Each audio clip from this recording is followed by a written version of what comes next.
Get it in a All right, second. how about Well, hey, welcome to the show before the show. I'm your host, Patrick Amaralette, and I have co-host Will with me. Hey, Will. sup?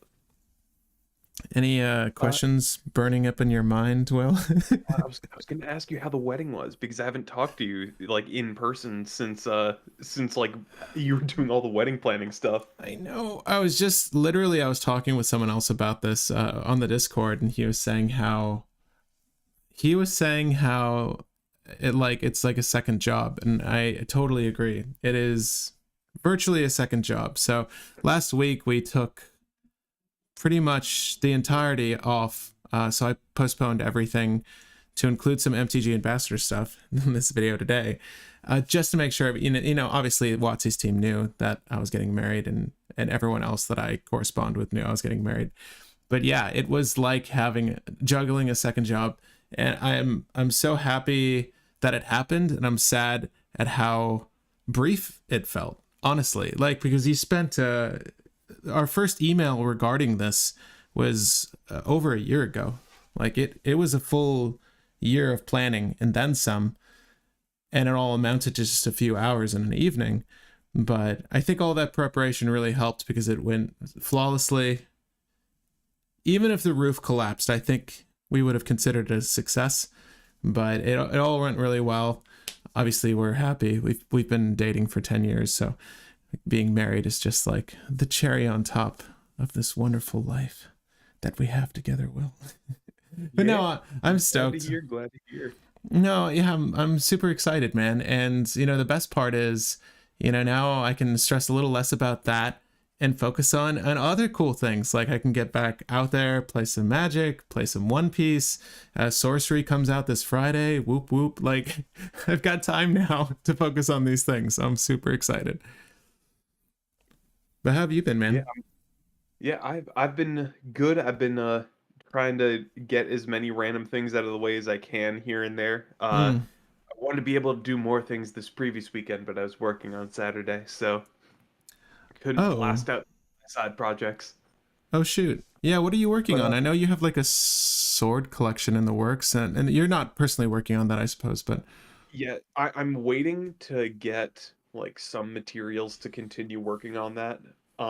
But the main things I've been working on is a bunch of side stuff for work because I need to readjust my benefits package and then I need to do a bunch of the usual usual test quiz things that you have to do where it's like a there's a puppy in front of you, should you kick it, yes or no, the simple hmm. like really I wonder what the answer could be type of things. Right, right. Should you accept a bribe from a customer to give them company property? And it's like, no.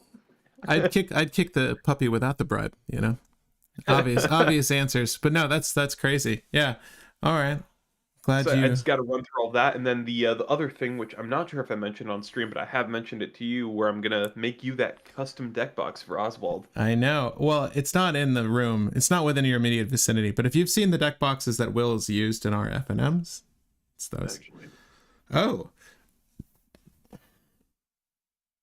wait, I can't give you a bigger image, but you'll see. there we go, in the immediate vicinity and in the room. So it's just a simple deck box, but the cool part is you have custom faceplates for them that can be adjusted for whatever you need. So this is my more mana snake, and it's for my Society deck. I love it. I'm so excited to do. I want to redo Oswald, have another custom art done for him as Frodo. I feel like we've maybe loosely talked about this. I think Bilbo is the one that we said that it should be in the end because he already kind of looks like Oswald. Yeah, I can't. Yeah, I can't make heads or tails on who I want because it was either Bilbo, Frodo, or Sam. I feel like it'd be cool to have Sam. But the scene I really like of Sam, at least from the films, is like when he's climbing him up the mountain, and like they've like already done that. So yeah, I don't know. I can't do it again. At any rate, yeah, there's a few things I want to get out of the way before we start this video. I suppose I should start with this is a MTG Ambassador video. So thank you, Wizards, for sponsoring this video. Uh, in MTG Ambassador fashion, I want to let you guys know a few things. Well, one about the program. So basically, we get stuff and we get to talk about Magic well in advance. So I have some Lost Caverns of Ixalan stuff. was sending Will some Lost Caverns of Ixalan stuff. The set's been really dope. I'm excited to rank the legends here. Just because this is an MTG Ambassador video doesn't mean I'm going to be nice. Okay? This raptor has claws. But no, we're going to rank this as thoroughly and as we do every other tier list, but this one happens to be within the MTG Ambassador program. So along with that, look at it, check this graphic. Will, do you have the video up on your end? Check this cool... I have it on the left. I can see it. Oh yeah, check this fun graphic I got for you guys. Wait, oh, I gotta get it. All right, it's okay. Gonna be delay, so I'm not going to see it for a bit. No, you're also going to miss the audio as well. But so the Lost Caverns of Ixalan, it releases November 17th. If you haven't got your hands on any of the product and you want to pre-order it, you can do so by checking out the link in the description here. It should be the first link you see. And guys, I encourage you to use my link, not anyone else's, mine, all mine, because I'm here educating you along with Will on the best cards from the set. That's right. But beyond that, whether you use the link or not, if you're down there, you can go ahead and check out how we're going to be ranking all of these legends today with the tier list that we've set up in the description. I'll, of course, go over them in just a moment for you as well. But thank you, Wizards, for sponsoring that portion of the video. And, of course, helping this channel grow in their own way. It's been fun being a member of the MTG Ambassador program, I gotta say. I love seeing stuff well in advance of you suckers. No, it's not true. Actually, you know what? It's funny. Like, it's someone was saying the other day, like how quickly product is coming out, and it's true. Like, I feel like I haven't even gone over Doctor Who yet. You know? Yeah. I just got finished getting that deck together, and it's overall from the side over there. I have the Brina deck and the Doctor deck already done and dusted. I just need to pick up sleeves, sleeve everything up, and pick up one card I forgot to pick up for Brina because apparently I only had one Talisman of Hierarchy and it's in Zur. Oh, you don't want to share? No, it's like a dollar card. I'm like, okay, I'll definitely use it, so I'll buy another. Yeah, I got a really great one. Is Talisman of Hierarchy, is that the duel for Azorius? No, it's the white-black Orzhov. I bought the one that was it was like a reprint in Lord of the Rings. It looks so good for Shorakai, and it was like also $1. I'm so happy that those are being reprinted. But yeah, necessary depending on the deck. Zur obviously necessary. But man, I did want to go over the tier list structure for you guys. Get the Surge Foil Talisman of Hierarchy from Warhammer if I really wanted. How much is that? It's like $5, but really? It's like $4.30, yeah. Well. So guys, if you don't hang out for the whole video, that's okay. But shame on you, because this is going to be super educational, super fun. And of course, your input is probably the most valuable part of all of this.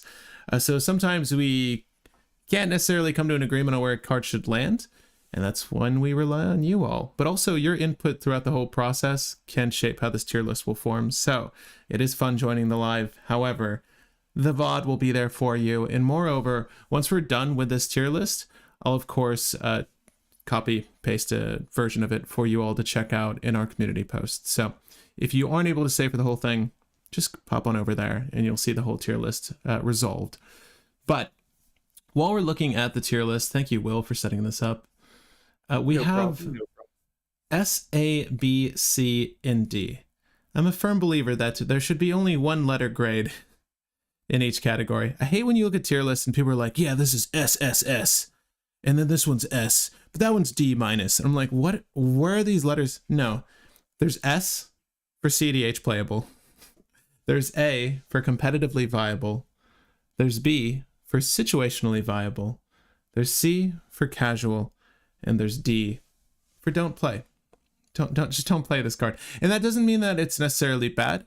It's just that there might be better options. This game has a rich history. There's a ton of legends and a lot of different colors. So you're going to have something that is, you know, sometimes we've had like 5 or 4 color commanders, I feel like, hit the D range. And that's solely because, like, yes, by virtue of the fact that they have access to that many colors, they're foreseeably good.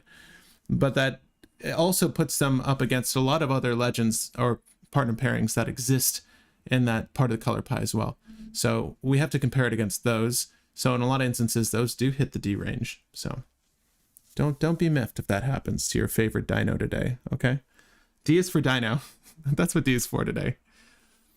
And should I elaborate on any of these tiers? Do you feel like that was adequate? I feel like we've done enough of these, but Will, you can elaborate if you want.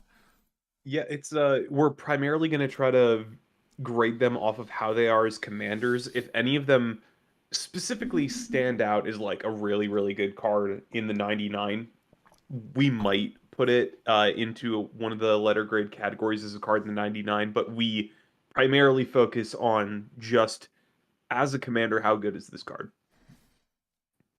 Correct. Yeah, and it's interesting because something like Malcolm that's featured in the thumb, maybe even good in the 99, but that's like a half a letter grade in consideration. That might be the thing that like tips it over from B to A, or It's really funny because I think Malcolm is fantastic in the 99 of extra turn decks. You just get an extra turn every single turn for free. You just need to draw off of your commander. Yeah, we did we did Sovereign Okanek yesterday. I think you hopped on the stream for like a moment. The deck came together well. I don't know if you saw like the playthrough. It came together all right. The main issue I found is that you do need to chalk it full of buff effects, and ideally anthems are the best, but there aren't. Even though it's 99 card singleton, it's tough to squeeze in like as many anthems as you necessarily want to make it work. So finding that ideal first hand is weird. I'm not even sure what the ideal first hand was. Like I had a turn 1 Okanek, but it didn't feel ideal. Like it felt like I needed to keep a hand that had a better anthem. I had Paladin class, and Paladin class was great. But like one person targeting that, removing it, I would have, my whole game plan would have been out the window. You know what I mean? It's tricky. I wish like I had like a background or able to like partner with a background or something, so I can just, there has to be like some sort of anthem I could attach that is more accessible. But we'll see. What you should have done is use the what is it? Yeah, the companion that you can use in those colors, which gives it says you have to run like beasts, elementals, like Cats, dogs, wolves, everything, like all that. But it gives all of them +1/+1. Hold up, wait. Yeah, that might actually be the better way to go. Wait, you might have solved the issue. Well, it's called Companion, right? Mm-hmm. Cathar's Companion. No. Do you Not remember to be mixed with? No, it's the keyword companion. It's the one that says your deck can only run these creature types as your creatures. But yeah. Kahira. Cats, elementals, nightmares, dinosaurs, and oh my gosh, the perfect card to talk about today. Kahira. I'm sorry, it's up on the screen now. What? Do we need to revisit Sovereign Okanek? Did I mess up? I feel like this might have been the right choice. That's a funny thing to look at. I feel like that's going to be like a card people pair with it as a casual deck 100%. But as a cEDH deck, I don't know. Well, I mean, each creature, so you can't run Drannith Magistrate, you can't run Collector. Oof. Yeah, there's a few core cards that you would want to run creature wise that are hate bears in Selesnya, but I don't really mind, actually. I don't know. I just felt like it would have been nice to have some sort of anthem accessible from the get-go and not have to rely on the 99, but yeah, I thought of that last night. Stormtrooper said, oh, it's Kahira. Well, why didn't you say anything, Storm? No, I'm joking. Honestly, I didn't even think to look at companions. I kind of wish they operated as intended, like the pay 3 to put in your hand. Like it's a little excessive. I get it. You have 101 cards, right? You're that much better than your opponent. But there are limits. We get it. Lurrus killed Legacy for a while, so they had to change the entire mechanic for one freaking card. But yeah, we really lose. Oh yeah, Will's got a thing to do. You can do it. You can do it. I'll let you guys know what he's doing. By the way, he's making a pizza right now. He said, "Hey, that MTG Ambassador stream we're gonna do, I want to eat a pizza while we're doing it." He didn't say that, but he is. I think he got home late and is making pizza for himself. So please indulge, Watsy. Let him indulge. I did. I see. I bet you did, and it went over my head because I was awash with so many thoughts on what I wanted to do for the deck that I ignored. I didn't ignore, but I didn't filter all the comments I was reading. But I feel like you might have said Kahira. Cutzel is a perfect example of a better card than the 99 due to being a Grand Abolisher effect. Yeah. Well, it's interesting. Cutzel. So that was the other cat we could have brewed yesterday, and I don't know how much I like Cutzel in the 99. Like, whenever one or more creatures you control, each with power greater than its base power, deals combat damage to a player, draw a card. So it's kind of like encouraging you to go Voltron with the added benefit that, you know, damage is going to help you replace cards in your hand. Maybe we do a Cutzel Kahira build. That's no advantage there. Well, but it's interesting because they both care about you having power greater than your base power. So we could, and it's really one or more. So it's you're going to be capped at, you know, one creature letting you get the draw. So I guess it makes sense. I thought it when it was so hard to cut. Oh, yeah, I don't know why. The brew we did the other day was easily one of the more difficult decks I've had to build on the channel. Like, we had 132 cards at the end of it, and the cuts we had to determine were extremely difficult. I wanted to keep as many creatures as possible, namely for the Crown of Convergence. That's what it's called. Crown of Convergence. Hold up. Yeah. Just as I wanted this to be like our anthem of choice, but creatures you control that share color, like, this is such a cool anthem. It's such a cool effect. I feel like it is definitely sovereign Okanek bait. Like, it's probably worth the consideration in the deck. It maybe even be cut, but I wanted there to be a high threshold of creatures. Mind you, the deck we built, TapDead says it's 100% competitive, so I'll just trust it. But yeah, I was trying to keep that threshold high almost exclusively for this to be able to pop off.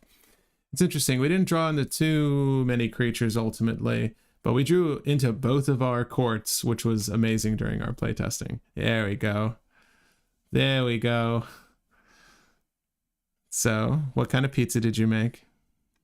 Oh, homemade pizza. Not like any brand. I just threw together dough and made pizza. Okay. Hold up, I'll send you a photo so that you can be jealous. All right, so audience, if you guys are ready, I think it's time. We're gonna obviously Will's gonna enjoy pizza while we do this. You know. Indeed. You might see me bite down every now and then, but I'll probably refrain just because I want to be able to talk. No, you can talk with a full mouth. It's okay. Yeah. No, it's not disrespectful. No, I honestly wouldn't care. Actually, I'm being totally honest here. So guys, I encourage you to partake in the poll that's up right now. Let me know where your thoughts are on Malcolm, the alluring scoundrel from the set. Where do you think it's going to rank?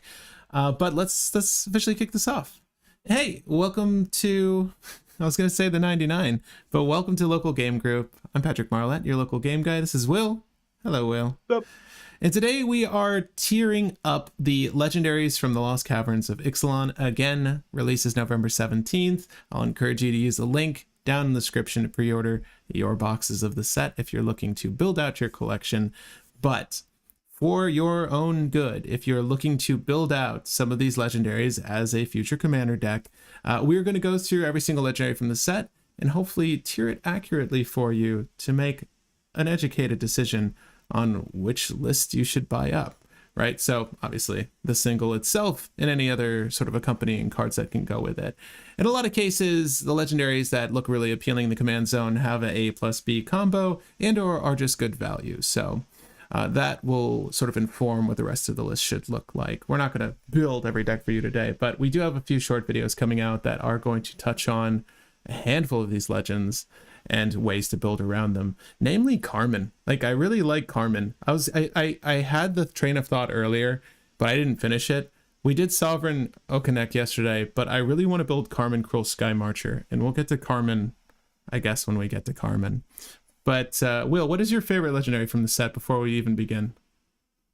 I would say that Malcolm is probably one of my more liked ones, but Saheeli is probably my favorite. The new Saheeli looks Saheeli is so sick. really, really good. I totally agree. I think this new Saheeli is just a better Kiki Jiki. I know there's more moving parts, but I think that it has a lot of potential as a commander. It's not up here. And mind you, when we look through, because the tier list system, the thing we're using, the website, it's great. It doesn't let you preview these cards at higher resolution. So what we're doing is pulling up our handy dandy Scryfall to get a better look at all of these legends before we rank them. But you'll notice there's an issue with this. There are reprints featured here, so, we'll ignore the Captain Lannery Storms of the world, okay? Even though I'd love to put her in S tier, we'll just have to ignore her. But we're going to be covering everything from the main set to the Commander Precons, all the way to those Jurassic World cards. So let's start at the top here with Admiral Brass, the Unsinkable. So Grixis, clearly going to be good. But when Admiral Brass Unsinkable enters the battlefield, mill 4 cards. At the beginning of combat on your turn, you may return target pirate creature card from your graveyard to the battlefield with finality counter on it. It has base power and toughness 4/4. You're welcome, Dockside. It gains haste until end of turn. Okay. This is interesting. This is really interesting, honestly. So it's mind you, it's 5 mana total, so 2 generic and Grixis, as I mentioned earlier, 3/3 body, so it's a little bit weak, but it is a mill engine technically on ETB, and you get the benefit of a reanimation package. It's not limited by a CMC of the card. All it's looking for is whether that card is a pirate or not. So anything to, that changeling again that makes it a pirate, or any pirate natural, is going to be able to return to the battlefield. So clearly cares about tribal. The best pirate in my mind is Dockside Extortionist. So there's a lot you can do with that. Let me see here. The finality counter, I should note, if a creature with a finality counter on it would die, exile it instead. So you get the benefit of this once, unless you're able to move the finality counter. But I think that's an excessive amount of work. I think Admiral Beckett Brass is probably going to fall into the casual position, though. I think there are better Grixis commanders. I no one's mentioned her in years, but I remember when I got into cEDH, Kess was very popular. And Nala is sort of making a little bit of a resurgence. I think the curve, the knowledge curve on Anala is up there. You really need to know what you're doing with that deck to be successful with it. Kess was just good value and was played all the time. I think Kess is just better than Admiral Beckett Brass, or not Admiral Beckett Brass, Admiral Brass. But Will, what are your thoughts on Brass?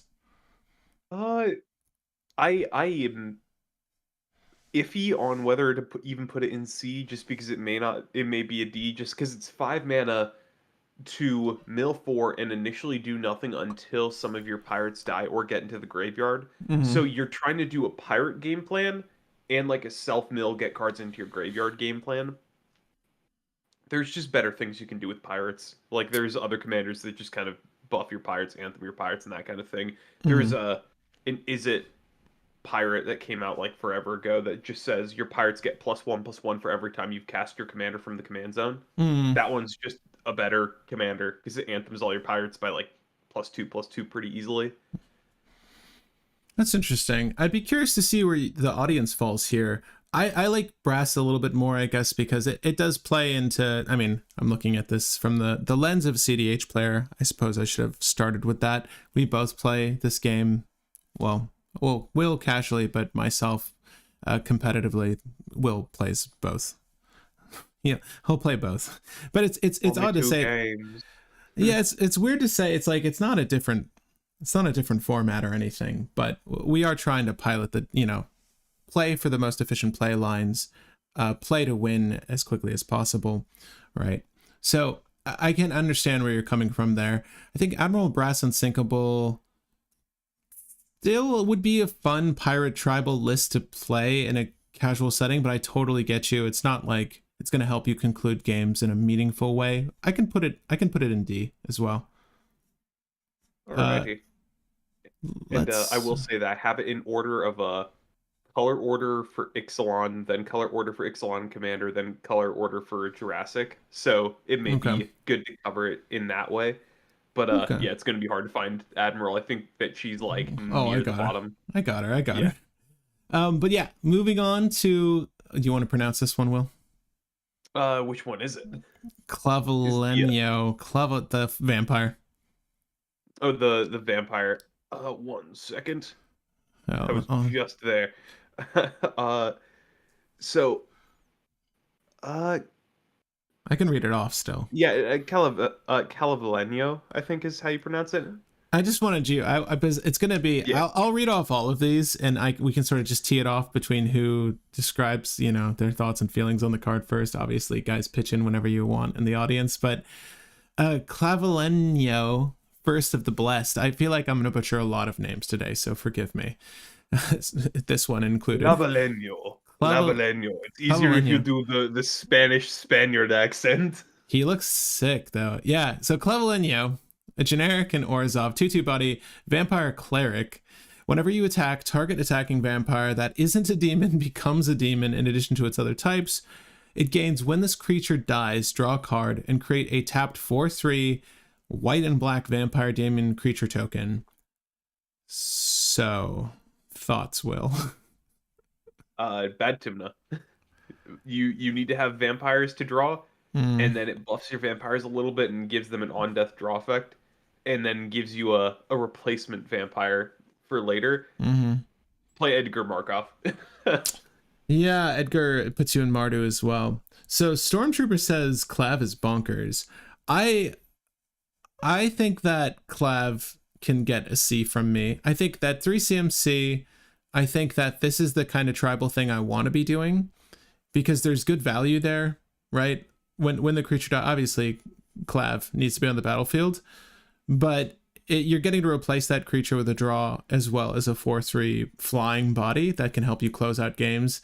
And depending on how you're piloting the deck, like if it's a go wide strategy, you can go wide, I think, pretty quickly here.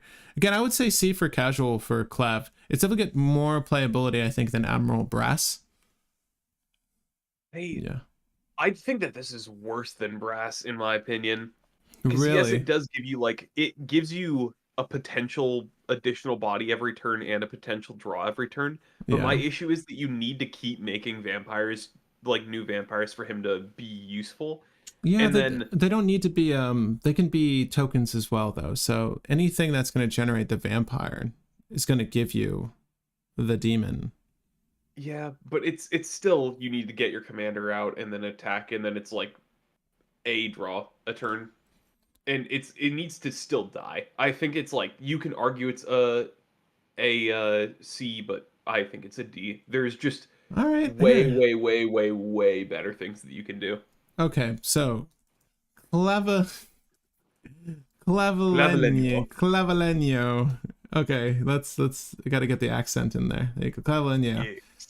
Let me know, gang. Do you think it's a C or a D on our tier list? And by the way, if you're jumping in a little bit late, feel free to go into the description. It will tell you. I've also pinned in the live comments. I forgot that's a thing you can do. I've pinned the tier list for you, so you can always just defer to that. But let me know in the live chat where you feel this one lands, if it's a C or D range for you. I'm leaning C, Will's leaning D, and we're moving on to Hackball of the Surging Soul. For 2 generic and Simic, 3/3 body, Merfolk Scout. At the beginning of combat on your turn, each Merfolk creature you control explores. So again, another tribal synergy here. There's a theme you're going to notice with all these decks. So exploring is, if you guys haven't played with this mechanic before, reveal the top card of your library, put that card into your hand if it's a land, otherwise put a 1/1 counter on the exploring creature. Then you can put it back on top or put it into your graveyard. So very, very cool. It's a good way to fill grave if you have a strategy that cares about that. I'm not sure Simic does necessarily.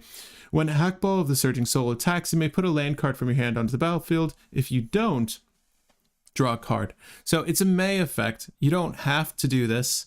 And it allows you the opportunity to, again, get the thing that you've likely witnessed on top of your library, right? If you needed it.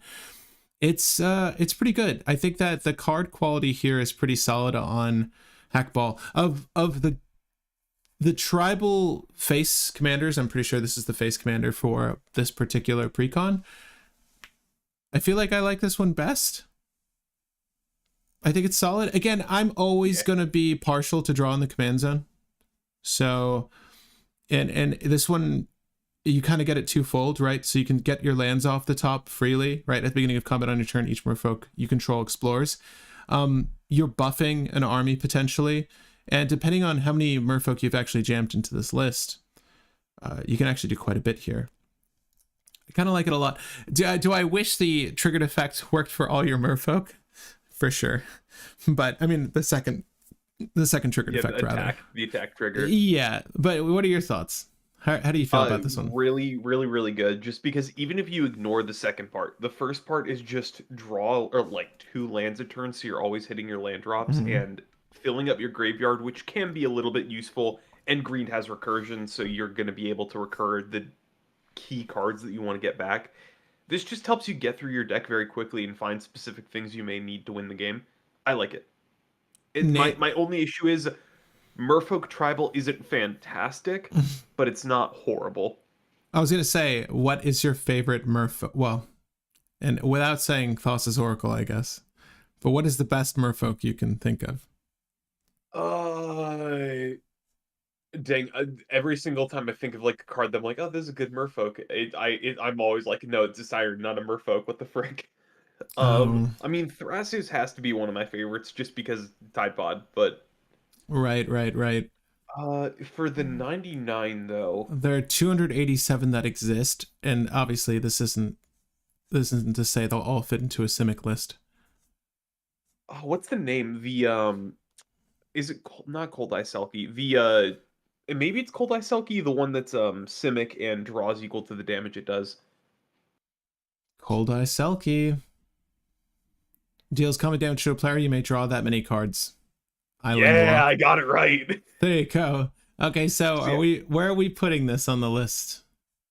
I think that we can do like a high C, low B. Somewhere in that area is where I'm happy with it. High C, low B. Is the constant. Oh wait, also I'm dumb. My favorite merfolk 100% is Arami of the Dead Tide. Oh yeah, that's Dimir, sir. I mean, yeah, but I don't use it for Oracle. I use it because you get to use the, what are they called? The Zula whatevers that do really dumb triggers with her. Nice. Thassa for sure says Stormtrooper. Carl Webb says Skydiver. Thieving Skydiver's legit. I actually really like him. I thought Thieving Skydiver, but I thought it was a siren for some reason. Nah. Yeah, Thieving Skydiver would have been my go-to, but for some reason I'm like, that's a siren, probably because it was in the air. This card is so good. And it's flying too. So along with Hackball, like the exploring effect, like having this fly with +1/+1 counters on it, that's kind of legit. I agree with C there. I'm going to close out the poll that's running for Clavinello. Clav. Okay. My bad. Yeah. Okay, we got to see. We got to see for Clav. We got to see for Hackball. I'm good with that. I think that's fair. All right. We've got Pentlaza, Sun Favored. So for 2 generic and Naya, 4/4 Dino, we've got whenever Pentlaza, Sun Favored, or another Dino enters the battlefield under your control, you may discover X, where X is that creature's toughness. Do this only once each turn. Well, you can probably cheat around that. It's almost like there's a card called Food Chain. Man, I can never remember what that card does. Isn't there new art for Food Chain too? Actually, hold up. Maybe. Yeah, no, there is. I don't know if it's from this art. Oh yeah, so good. There's a secret lair. Yeah, the secret lair, like the movie poster art. Yeah. I do actually like that one. They knew this was happening. They planned. I got a feeling they planned for this. Look, is it the best Food Chain commander? No. Play the first sliver over this. You get 2 more colors. Right. I feel like that's sort of the default for Food Chain. But if you are a Dino man, or Dino lad, Dino girl, Dino lass, I feel like you would enjoy this. I don't know. I agree. It's weird because because it's fighting in the same space as other legendaries that do a very similar thing. Do I feel inclined to put in the D range for Dino? But like I fun D or a fun C is what I'm feeling. I'd put it in the B just because it does have potential as a thing that you can run, because this can grind a little bit better than the first sliver, because you're gonna have more incidental dinos than you are incidental slivers. Mm-hmm. Like you at least have runic Armasaur. True. So where are you putting this one then? I'd put it B. A very, very low B, but B. Okay. Okay. I like that. It's definitely better than our other commanders, I'll say. So far. But we have Carmen, Cruel Sky Marcher. This was the one I'm very interested in. You don't even need to say anything. This does like 5 different things that can win the game. A. Which one? Which Carmen? Carmen. Carmen. Carmen is gross. So I really like Carmen. And by the way, if you're liking this video, I'll encourage you to spam the emotes in the chat. It goes a long way. And it's fun. Get your finger workout in for the day. I'm gonna keep saying that. Enjoy the spam. Enjoy the spam of emojis. But Carmen Cruel Sky Marcher for 3 generic and Orzhov, Vampire Soldier 2/2 body. Oh, it's so weak for 5 mana, Pat, but it has flying. Chill. Right? That doesn't make up for the 2/2, but what will? Whenever a player sacrifices a permanent, put a 1/1 counter on Carmen, Cruel Sky Marcher, and you gain 1 life. So think of any synergies where gaining life is relevant. Consider that. It's good. But whenever Carmen attacks, return up to 1 target permanent card with mana value less than or equal to Carmen's power from your graveyard to the battlefield. So starting off just vanilla, you can retrieve 2 or less things from your graveyard. All right. Meaning you can hit your fetch lands every single turn, which will fill up Carmen and keep Carmen going. In addition to the fact that your opponents are sacrificing stuff as well, like their lands, their treasures, their clues, whatever. Their Lotus Petal. Carmen, yeah. Carmen reanimating a Razaketh or a Hoarding Broodlord is very easy and very common. I'd like to point out, for that to happen, Carmen has to have 8 power. Your commander is a flying 8/8, and you are killing people with commander damage just by existing. Carmen is insane. It's weird to say. I wish that this was one of the legends from the set that got Ward. I really do. Because I feel like that... Yeah, because Carmen is a little squishy in that sense. I feel like Carmen will be targeted. It's very good. The only reason why I'm fine with Carmen not having Ward is because when Carmen attacks, you, at worst, ramp, which will let you replay Carmen if Carmen dies. So you don't care if Carmen dies because you can replay Carmen off of Carmen. Also, something that I was doing the other day that was really cool was I had a Court of Ardenvale, I think, in play with the Okanek build we did. And it lets you return a permanent from your graveyard to your hand and or the battlefield if you have Monarch. I was doing that with City of Traders, right? So I was always able to get the City of Traders out of my grave. So think of anything like Lotus Petal. Think of anything that you're going to sacrifice or that by trigger has to go to the grave for some reason or other. Like this is going to return those handedly. Like I like Carmen quite a bit. This is definitely a list that can use City of Traders very well for the reason I just mentioned. Carmen doesn't have haste, but I feel like because of the lack of ward or sort of anything that's going to put off opponents from just removing it. This is probably a list that also would enjoy Lightning Greaves because you, as soon as you can attack with Carmen, right? Carmen is virtually a do nothing on arrival, but it will get big as it's there and you will gain life. So again, look for those synergies. But if you have Lightning Greaves, then you can immediately recover whatever, right? So it's very, very good. And if you use Jeweled Lotus to get Carmen out early, then just recover that and let it sit on the battlefield. Yeah, sounds great. If your opponents remove any of your stacks pieces, just get them back. Yeah, and what's great is like just vanilla, Carmen's gonna retrieve a majority of your stacks pieces. Like Spirit of the Labyrinth is like a 3/1, but a majority of them have 2 attack. I think Archon of Emeria is a 2/3, right? And that's sort of the creme de la creme, I think, of white hate bears at this point. But Carmen gets a majority of them back. I think this is a very good card. Obviously, the only thing it lacks is card advantage. So I would put Carmen in a build around B territory. I'd put Carmen in A just because Carmen ramps to replay Carmen when Carmen dies. Carmen lets you play into stacks, which is what Carmen really wants. And Carmen does a Voltron build in addition to a Reanimator build. Y- Carmen just breaks symmetry on stacks, You gives think you an it's alternate win con that's really easy, and like Carmen is potentially the closest to S that I think this set has. wow. Carmen is definitely an A in my opinion. You think it's cEDH viable? Okay. Yeah, easily. I would potentially build this over Brina just to try it out, but I also love Brina, so I'm sticking with Brina for now. Brina can help hasten games though, for sure. Mhm. And Brina is like a strategy onto itself, where Carmen needs a little bit of synergy. But I get what you're saying. There are definitely a lot of avenues approached to. I can agree with you with A on Carmen, for sure. Yeah. I like Carmen quite a bit. But moving on, we have Don Andres, the Renegade, for a generic in Grixis, 4/3 legendary creature, vampire, pirate. Let me guys, if you agree with us, let us know. But Carmen Cruel Sky Marcher, where would you rate that? I think it's one of the.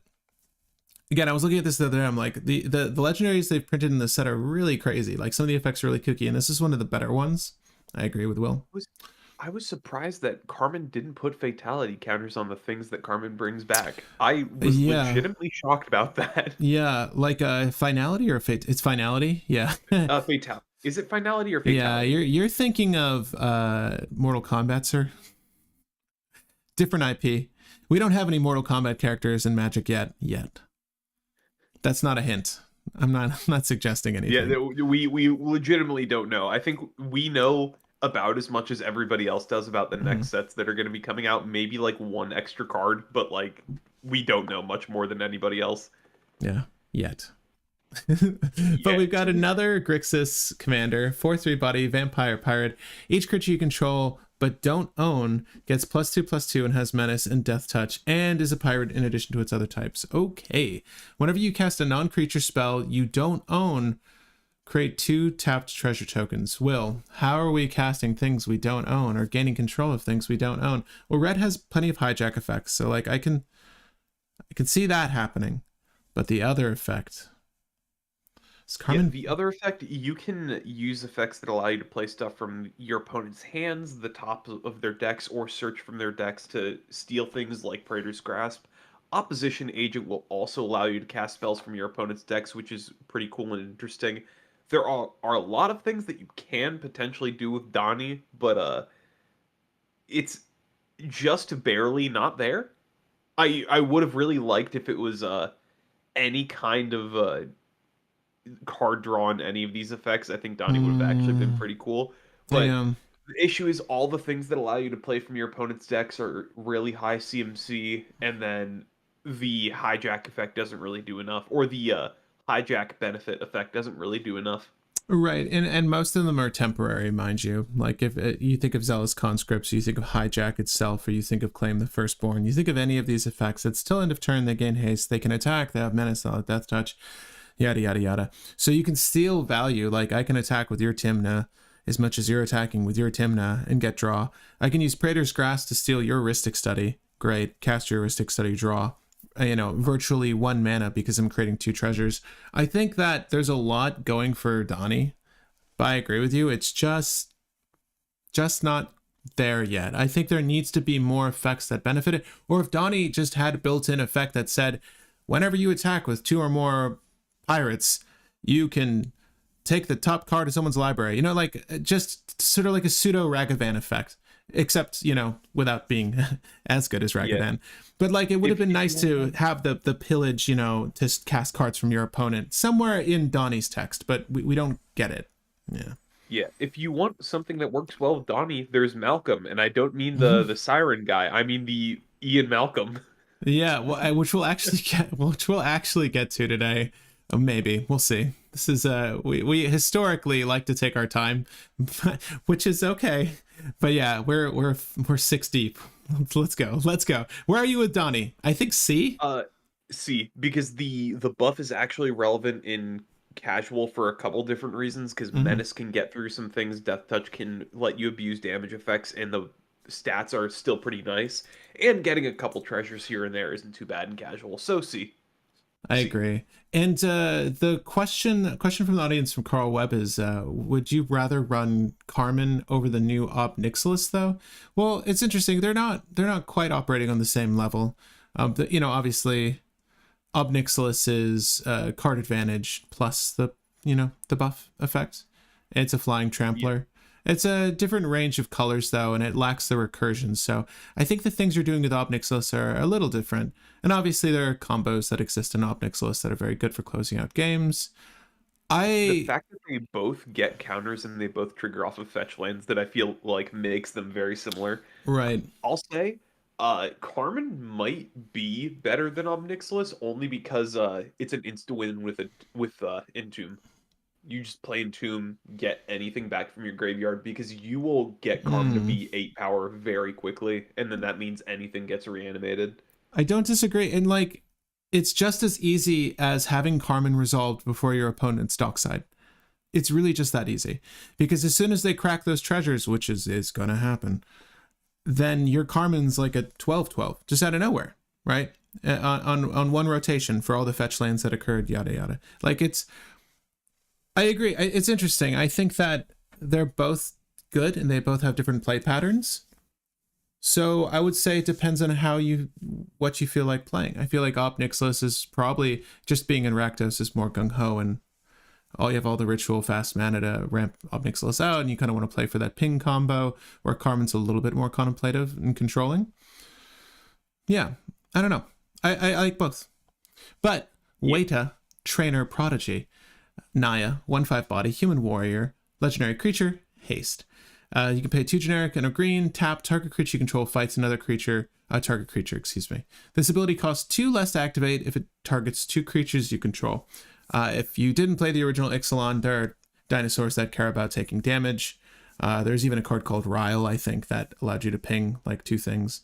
So this is kind of doing that for you as well, except in green. I think Ryle was red. If a creature you control being dealt damage causes a triggered ability of a permanent you control to trigger, that ability triggers an additional time. Again, playing into the strategy of some pre-existing dinosaurs. Another tribal card. It's haste. It's hasty. It's removal, technically, right? I think I kind of wish that this was like 2 generic and a white, and then the ability was Gruul. Or something like that, just to make Weta a little bit easier to get onto the battlefield. But the effect itself, like, I like that it could be 1 green to operate. Is there a 1/2 combo that I'm missing here? Is there something that makes Weta extremely amazing, or is it just Not like that I know of. okay? Name your best Weta combos in the chat. But What? even with Weta just being a removal piece that can potentially make enrage triggers better, I think the fact that it's a consistent fight outlet is really decent. Mm-hmm. Not enough to be. It's He's on the border of being a cEDH commander, in my opinion. If it had anything that would have been like a little bit better than double enrage triggers, I probably would think about it. But your stuffy doll triggers twice. Let's go. That's pretty much it. I Uh, can. I'll there is put. repercussions. Repercussions is probably the best thing that you can do with it because it'll double the repercussion trigger, dealing double the damage a creature takes to its controller. That's probably the best thing. Yeah, I'm gonna put Weta in D for now. I like Weta in C because you can do enrage stuff and having like consistent fighting is pretty good. I guess it's only because there are better 9 legendaries, but the thing is, none of them, I guess, really have great finishers. I don't know, except for Rocco. It's usually just like it's usually food chain stuff in Naya Yeah. that you're going for. And then again, it's interesting. Pup Stomp in the audience says, I personally like Pant Laza better than First Sliver due to Discover casting free or putting cards into your hand. Cascade is just a mess with food chain. Pant Laza works with Emiel, Dockside as well. Right, so there's a few more things you can do there. I get did that. forget about that. Yeah, I no. forgot that Discover lets you put it back to hand if you don't cast it. Mm-hmm. Yeah, I don't know. I guess the larger argument is like, well, you get black and blue, right? Um, Yeah, which it's is blue. Like black lets you entomb stuff and get the good tutors like demonic tutor. Blue lets you get extraction and the griffin. I could put Weta in C. I can agree. I can agree with you there. Yeah, I really just like the fight effect. Having fight on a commander is really good.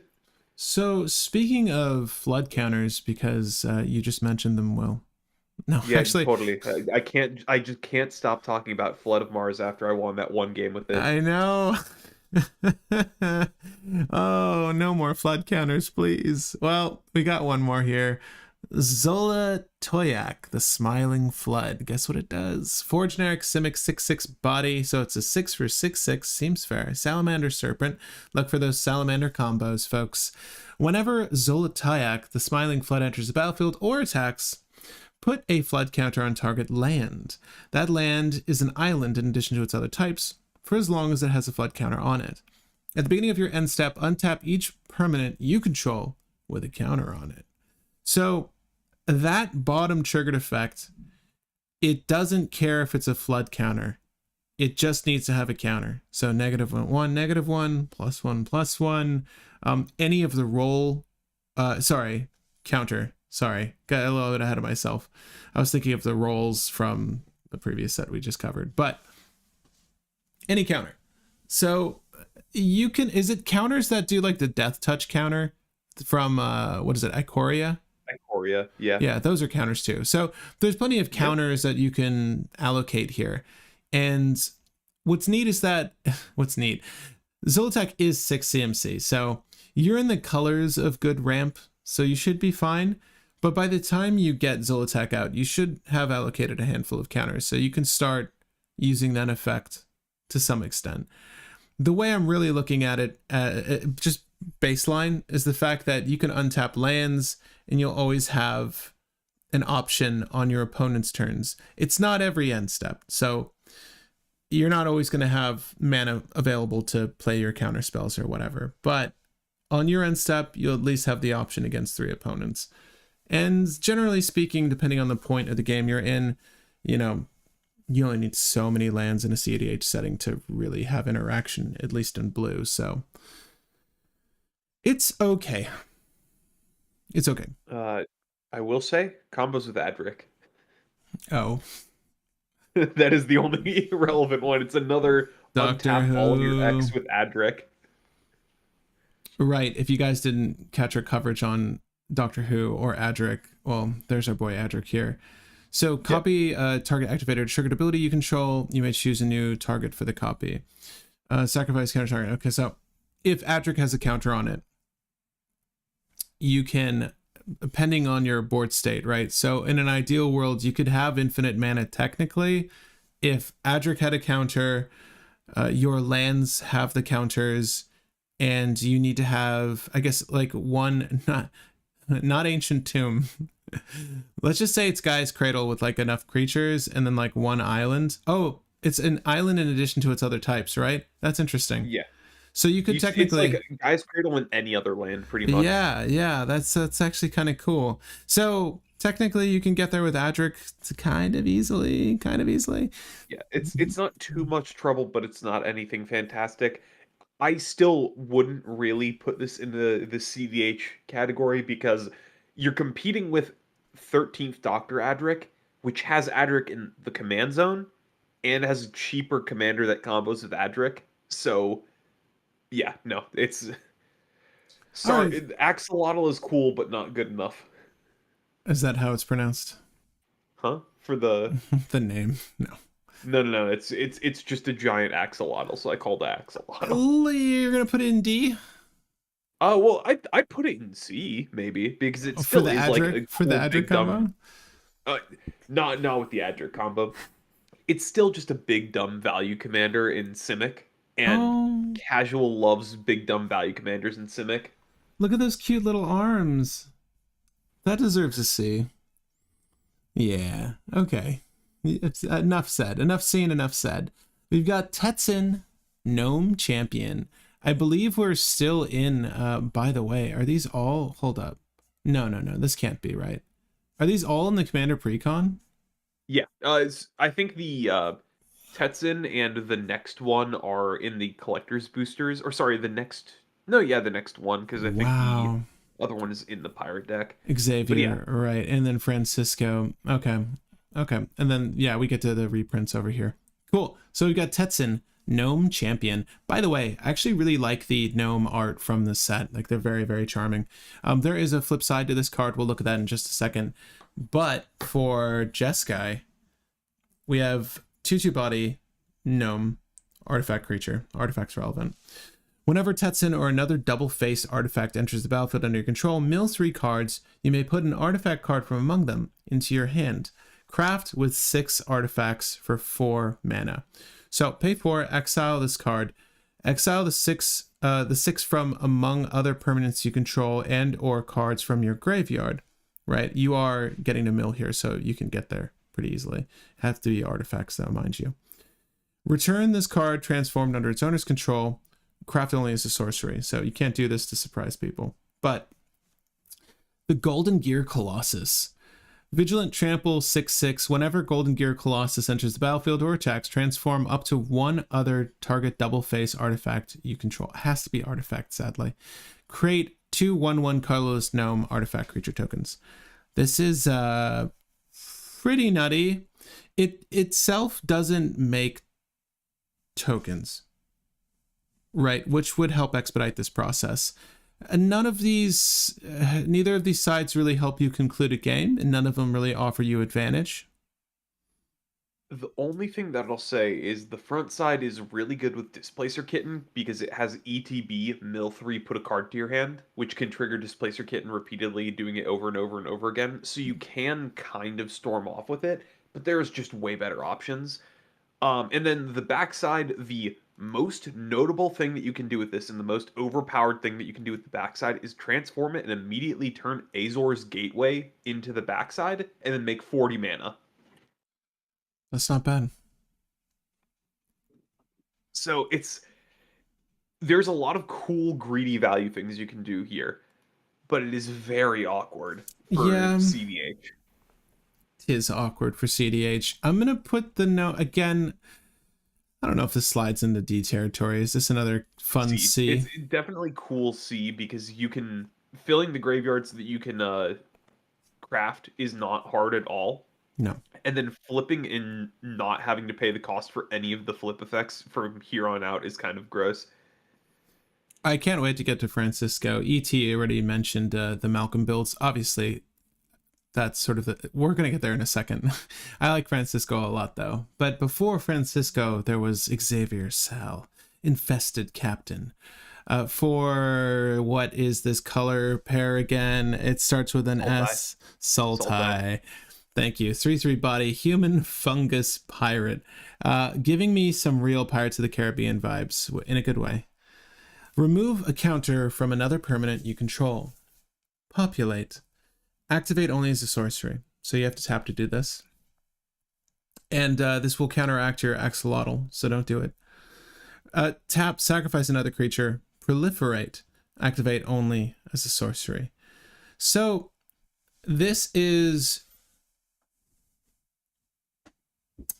kind of cool. I'm trying to think of the synergies. Is there a broken 1/2 punch with token creatures? Is there a token creature that Intruder Alarm? Is it just Intruder Alarm we're really looking at?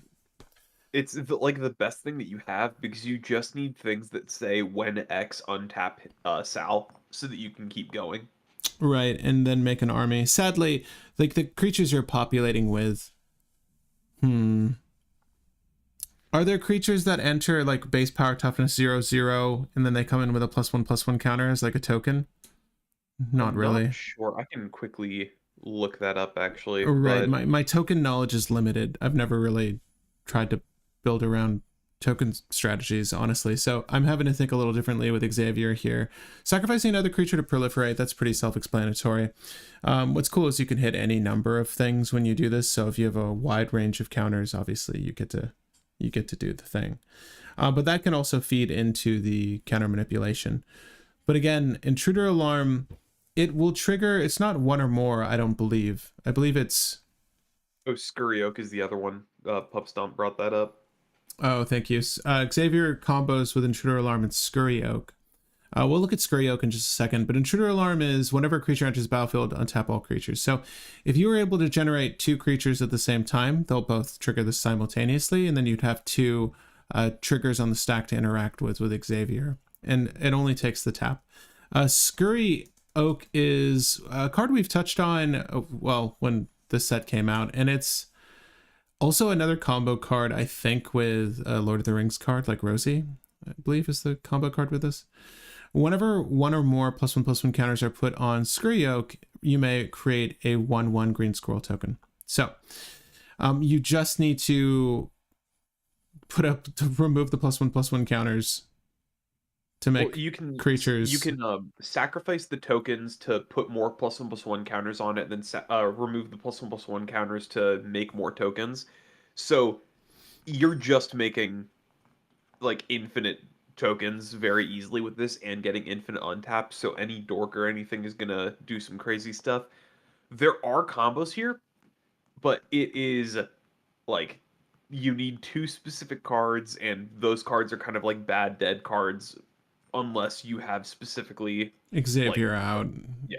If you have Xavier and those 2 cards and either some kind of outlet or some kind of other thing, then you win the game.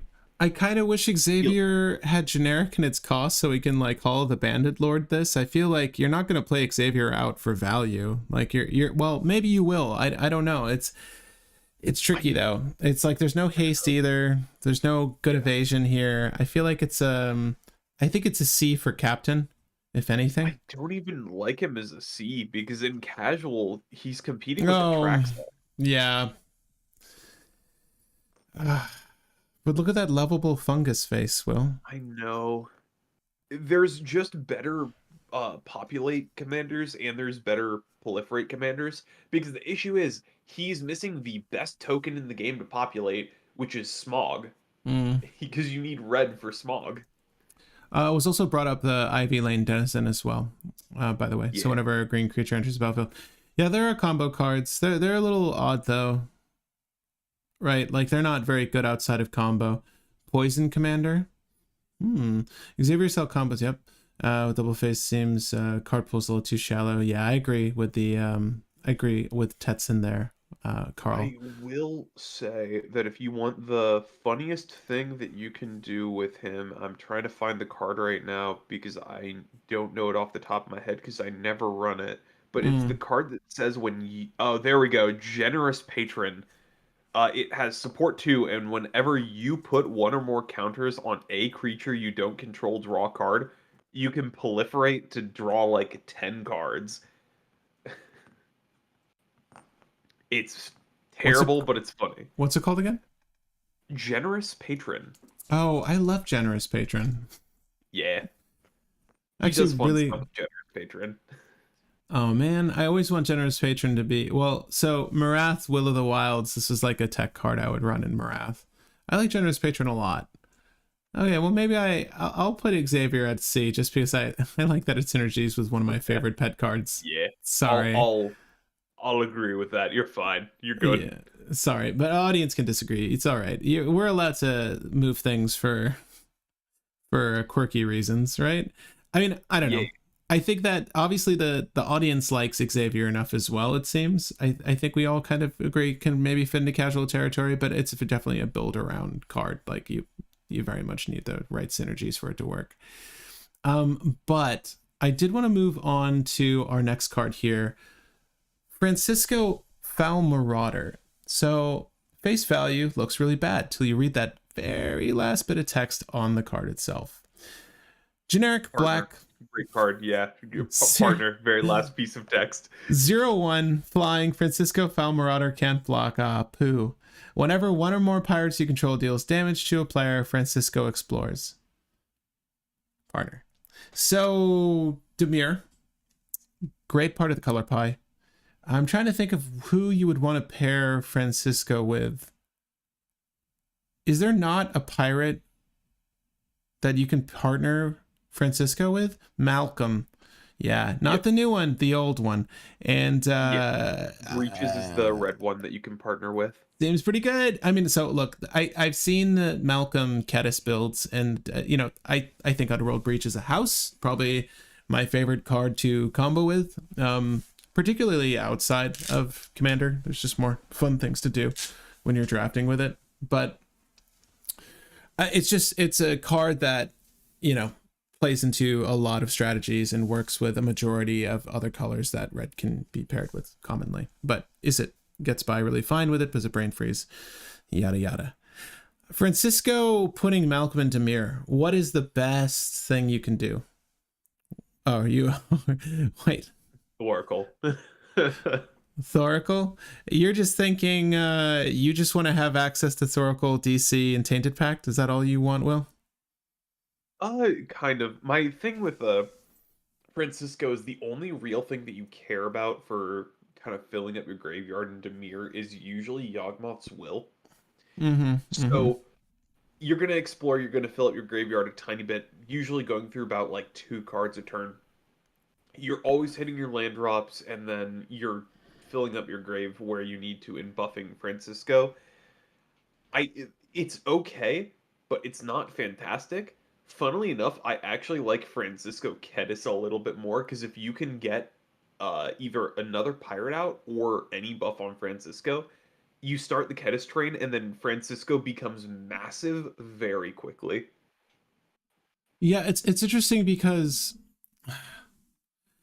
so the reason why Kedis and Malcolm are so good is it's not because of either of those two legendaries. It's really just because of Glenhorn Buccaneer. For being honest, like that Yeah. 1-2 punch is kind of vital. And when you use Glenhorn Buccaneer and you're generating the treasures, it's just a 1-2 combo here, right? It's a pirate that deals damage to each opponent, and then you get the Malcolm trigger to create the treasures to continue the line of play. Is Malcolm Francisco better than Malcolm Kedis or any red It's pairing? probably still better because it's very gimmicky to try to do anything with Francisco outside of a pirate partner because then you're just waiting for that initial counter to be put on Francisco. Mm. Let's. You, I'm gonna you ask the audience: is it Malcolm? Would you prefer Malcolm Kedis or Malcolm Francisco? I'd love to hear your thoughts. So I'm just gonna do you mean Francisco Kedis or Francisco Malcolm, or do you mean like Oh, pair Malcolm with either? no, I mean like pair Malcolm with either. I'm sorry. You Okay. the Yeah, question yeah, you yeah. posed though is that you think that Francisco is better with Kedis. I think it can be. It's going to be very finicky to try to get working, and I'd have to mess with that enough to see if it works well. But Mm-hmm. I do still like Malcolm Kedis more because it gives you so much ramp so quickly. Mm-hmm. No, I agree. It's interesting. I pair Francisco with Crom for the great Grixis colors, but then we lose a pirate partner. Yeah, 100%. The 01 PT kills this for me. Yeah, it's a little awkward. Like he'll die to anything, but it's a parrot. Wish it was 1-1. Why isn't it a 1-1? Yeah, no, I get it. I get it's a parrot that's supposed to sit on a pirate's shoulder before it gets going, but fuck off.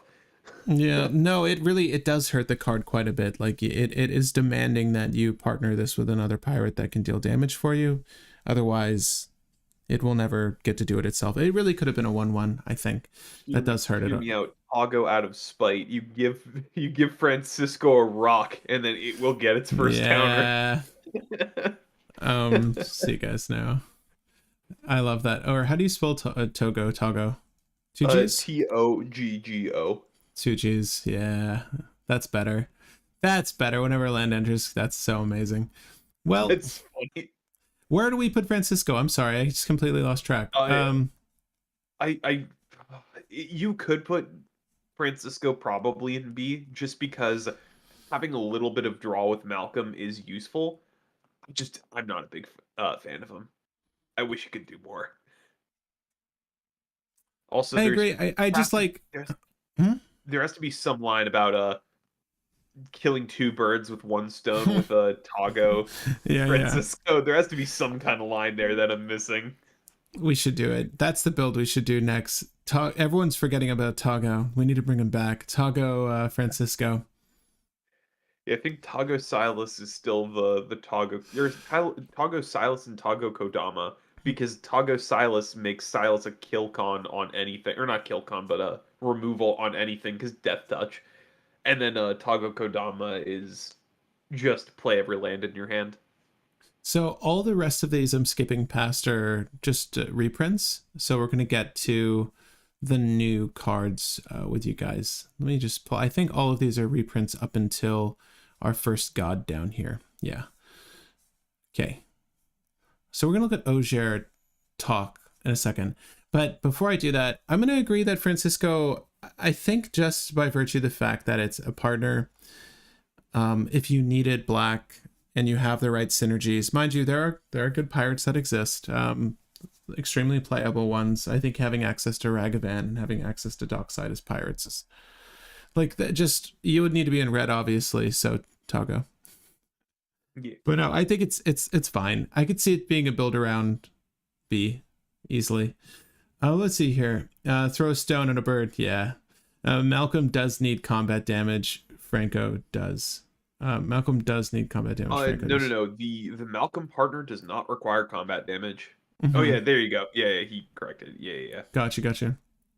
Wait, does the bird need combat damage? I I thought it don't was think. worth the same as Malcolm. No, I think it's Hold on. worth the same as Malcolm. Deals damage to a player. Yeah, yeah, yeah. So Yeah. Kedis does work with Francisco. Right. So right, it's not combat damage. At any rate, I'm gonna say B. I think it is a playable card, and it's really It's partnered. another partner. Yeah. It's another partner that actually does something useful as opposed to the one mana white doggo. No. I love him though. But you get white. Yeah. So Ogier Tack Deepest Foundation. Okay, and just to close out the chat on Francisco. It seems like a majority of people would prefer 62 to 37% say Kedis over Francisco for Malcolm. So they're going to keep it OG. That's fair. So Ogier Tack Deepest Foundation. There's a whole cycle of gods in this set. Some of them are pretty gnarly. I forget where this one stands. We'll see. 4 generic, double white, 6/6 vigilant god.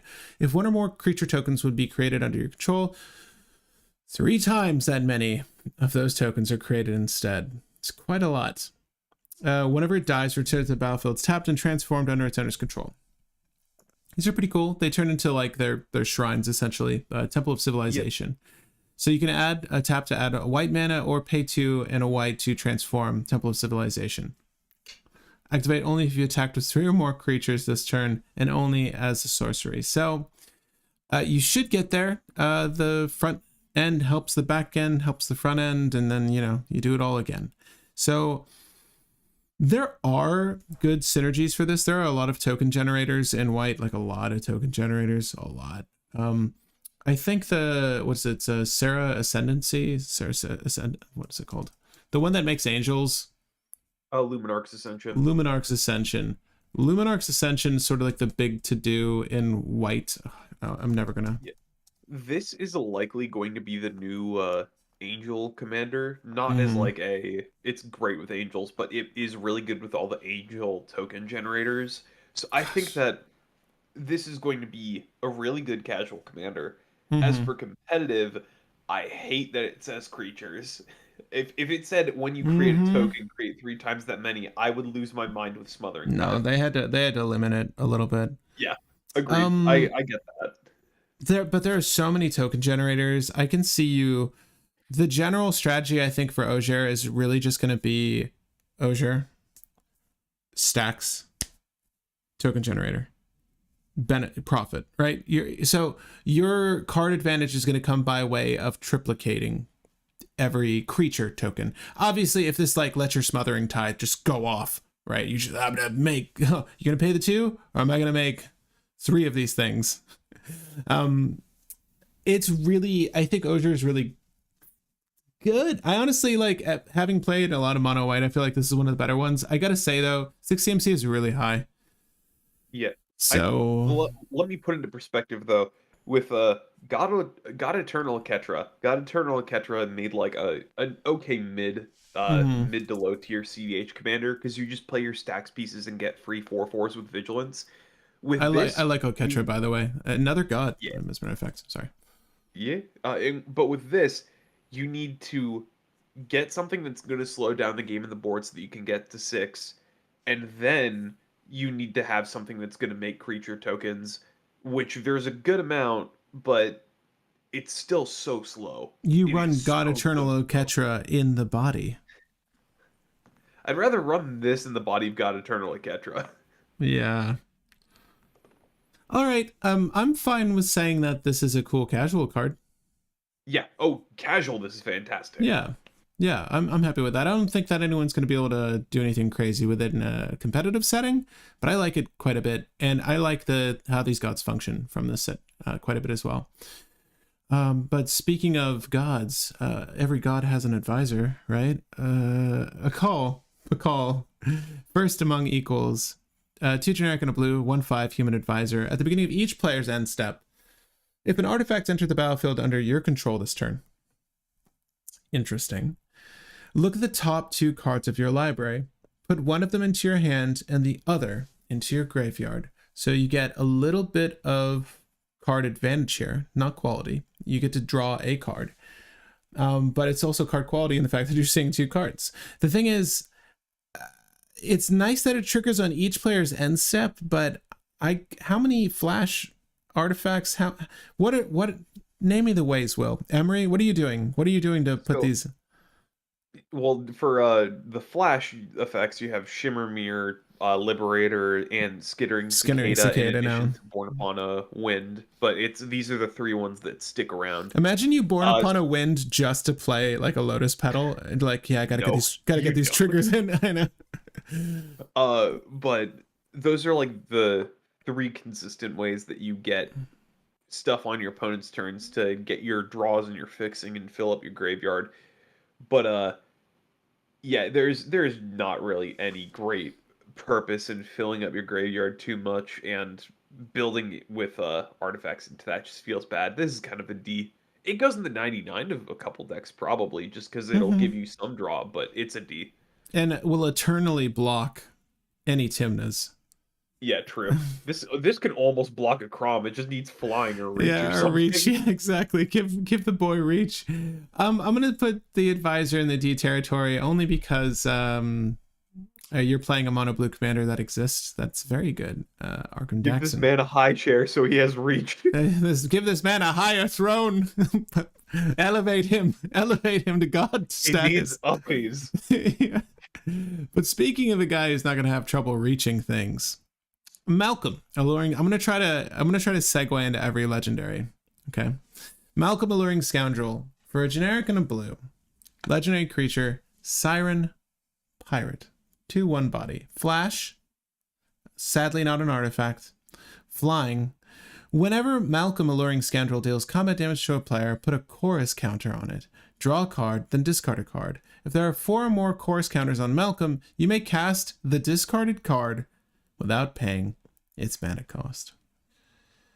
No, first off, I'd like to start off by saying that I call this furry Malcolm. Just because it's the alluring scoundrel, and it's like, yeah, this is somebody's persona right here. Yeah. I kind of dig it. I actually didn't really take in the art before, but I like the fact that there's these like wispy spirits coming out of the water. It's so sick. So this is an interesting commander for a few reasons. It says deals combat damage. So first thing I'm thinking about is double strike, but anything that's going to counter manipulate, right? Anything that's going to provide additional counters, course counters. So any sort of proliferate effect or anything that's going to double these bind by, or anything that's going to double our triggers is going to help. So there's the Lithoform engine, there's Stronic Resonator. There's a few ways to get there quickly, and then once you are there, you are casting it. There's no limitation. You're just casting the spell for free, whatever it is. You can't say that Extra turns are probably the best way to go because extra turns stack up your Malcolm so that he can get to the free spells easier and are also a great thing to hit off of your Malcolm's attacks because you can just keep cycling through your deck. Isochron Scepter. Isochron Scepter into not Merchant Scroll, but the other one. What's the blue one? The mystical tutor, and Yeah. then Nexus of Fate. Yeah, you can. That does work. That does work. You just Beacon of always, Tomorrow also works. yeah, But yeah. You just always get there. Beacon of Tomorrow is actually pretty sick too. I'll highlight that. the two best things to hit though are Omniscience and Enter the Infinite. Oh yeah, definitely. Because So Omniscience is Malcolm's effect on steroids. so okay, so Diego's got some thoughts. Omniscience, Eldrazi, extra turns, Enter the Infinite, yeah, and it's cast specifically too, right? So if it says cast from your hand, mind you, that does limit it. But if it's a cast trigger, you're still gonna get it. Like, it's quite good. Does the One Ring say cast from your hand or just cast? Cast. Just cast. Okay, okay. But yeah, any Eldrazi like Ulamog or something is gonna be great. Let me see here. I'll say that Malcolm is probably A only because he's 2 mana, so you can get everything started up pretty quickly, and he has Flash so that you can keep up counter spells early. So Mm-hmm. you can do turn 1, just keep up 2 mana, and then right before your turn 2, flash in Malcolm so that you can swing. Yeah, they gave every advantage they could to Malcolm. Bearing in mind, the major issue here is that Malcolm is mono blue, right? I don't say that as like a negative. I'm just saying it's going to be difficult to compete with lists that have more options, like Counter Magic, arguably the best form of interaction in Commander. Here, it's fine, but I mean, you're looting, so you're never up any cards, so you're giving yourself the best hand possible. But if Malcolm's removed, then what? You start again, building up chorus counters again. It can be a little tricky to get there again, but I think if you do get there, it's quite good. I don't know how easily you can accommodate for that. So what is your best starting hand in an ideal world? What are you starting with that you're going to look at and say, oh, this is fantastic, Malcolm, turn 1, and then I slam my resonator later. I'd say like just getting a turn 1 Malcolm and having something as an outlet is probably all you really care about. And if you top deck proliferate effects or double strike effects or extra turn spells, then you're happy. But you really just care about like, oh, turn 1 Malcolm with a personal tutor, something like that. Do you run Karn's Bastion? Uh, The proliferate land. maybe just because it's a reusable proliferate. Yeah, I'm thinking of all the Um, just free proliferate you can run in the deck. It's mono blue, so you can get away with generic tapping land, and this one doesn't enter the battlefield tapped. Like, oh, it was reprinted here. Wow, I just realized that. That's funny. They knew. They knew.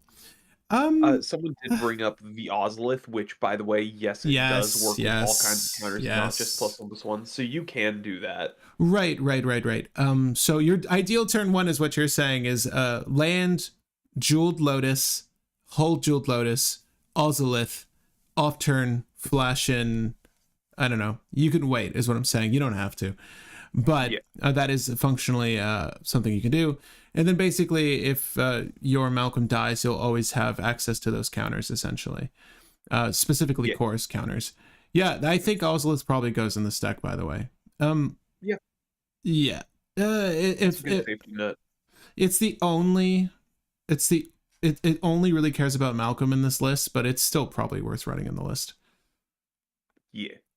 And also, is there anything? I know there's a couple cards that do course counter things, but I want to see if there's other cards that do Mm-hmm. uh course counters. Sure. I'm gonna move Oh, over it is to. just Malcolm. Oh, I'm thinking of like song counters or something like that Mm, from really old cards. Maybe verse counters is what I'm thinking of. mm. I know that Yisan does verse counters, but huh. Well, speaking of verses, I like to regale the tales of this god.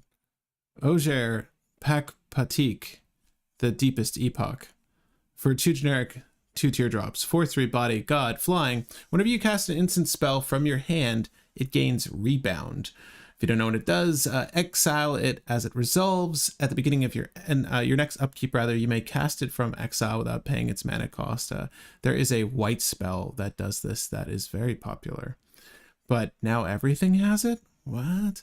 Whenever Ojer dies, you may return it to the battlefield tapped and transformed under its owner's control with 3 time counters on it. Here's what the other side does. You can tap, add a blue, remove a time counter from Temple of Cyclical Time. Then you can pay 2 and a blue, tap, transform Temple of Cyclical Time, activate only if it has no time counters on it, and only as a sorcery. So what would you say? It's only instants, but how good is it to give all your instants rebound? Horrible. I looked through all the instants. The best things that you have is just a couple random draw effects here and there. So it's basically a commander that will make your instants double up their draw effects for your cantrips, and then that is it. And then all of your counter spells are exactly the same as they were before. Your bounce effects can also be doubled. It's bad. You want to copy sorceries. That's the issue. Yeah, it's mono blue. Maybe in a If it hit sorceries as well, I would probably play this. It's the fact that it only hits instants. Tigum adjacent. I think that this is okay. It's a D though. Yeah, it's a D from me, dog. Yeah, Malcolm, especially when you compare it to Malcolm from the same set. So far as like Legendaries in the command zone are concerned, we are only talking about one format here. If there are other use cases for any of these legends, feel free to leave them in the comments either after this video or during the live stream, because I'd love to hear your thoughts on these in a different environment or a different format. But we have Aklazot's Deepest Betrayal. 3 generic, double black, 4/4 bat god. Flying lifelink. Whenever Aklazot attacks, they didn't say Aklazot Deepest Betrayal? They still want to go that far? I guess so. No. Exactly. It's just, bro, it's just also, really quick, the only god that isn't an Ojer. Oh, yeah. Well, that's interesting. Yeah, thank you for the note. That's true. And it's also a bat god. It's not just a god. Yeah, I believe it's there's a story thing behind that, but I've not read the story, so I don't know. Let us know the story in the comments if you know. Each opponent discards a card when it attacks. For each opponent who can't, you draw a card. Ooh, Tiny Bones, eat your heart out. Whenever an opponent discards a land card, create a 1/1 black bat creature token with flying. That's sick. When Aklazot dies, return it to the battlefield tapped and transformed under its owner's control. Guess what it turns into? The Temple of the Dead. For you tap it for black, or you can pay 2 and a black, transform Temple of the Dead. Activate only if a player has 1 or fewer cards in hand. So if you are doing your job right, you should be able to transform this fairly easily. It's pretty cool. 5 for a 4/4 flying lifelink is really good. Just vanilla. In a commander setting, is this doing enough? It's making opponents discard. If they are hellbent, you draw a card. There are enough synergies for this. Like, having played Tiny Bones effectively, I can tell you that, there are enough duresses in the world. There are enough benefits to making a mass discard a viable strategy. Your friends won't like you, but you might like you. It's a thing you can do. I would say it's a build around B. I wouldn't say this goes up to A territory, and I don't think it's immediately cEDH playable. But it's knowing that Tiny Bones does effectively draw better, but you're also building up a board of flyers that can be used to, as Razaketh fodder. Like, it's not bad. Yeah, I like the bat tokens also just because it gives you skull clamp stuff that you can do, which is pretty nice, and I like the lifelink because it works in add-ons pretty well. Does a lot of good things, but it's a B. Yeah, you just reminded me of my favorite card. Oh, skull clamp. Yeah, Skull Yeah. Clamp, Skull Clamp and Shurikai. My God, I love Skull Clamp and Shurikai. I'm actually considering putting Steel Shaper's Gift into Shurikai just to hit either Paradise Mantle or Skull Clamp, a combo card or Skull Clamp. I'm like, I don't know. I feel like it's worth it. Again, we were talking off camera, but I think Shurikai Yep. could maybe benefit from having a Steel Shaper's Gift or something to find it. I like the Bat God quite a bit. Not bad. Hmm? Yep, yep. Uh, I agreed with the Steel Shapers. you And think it's worth it?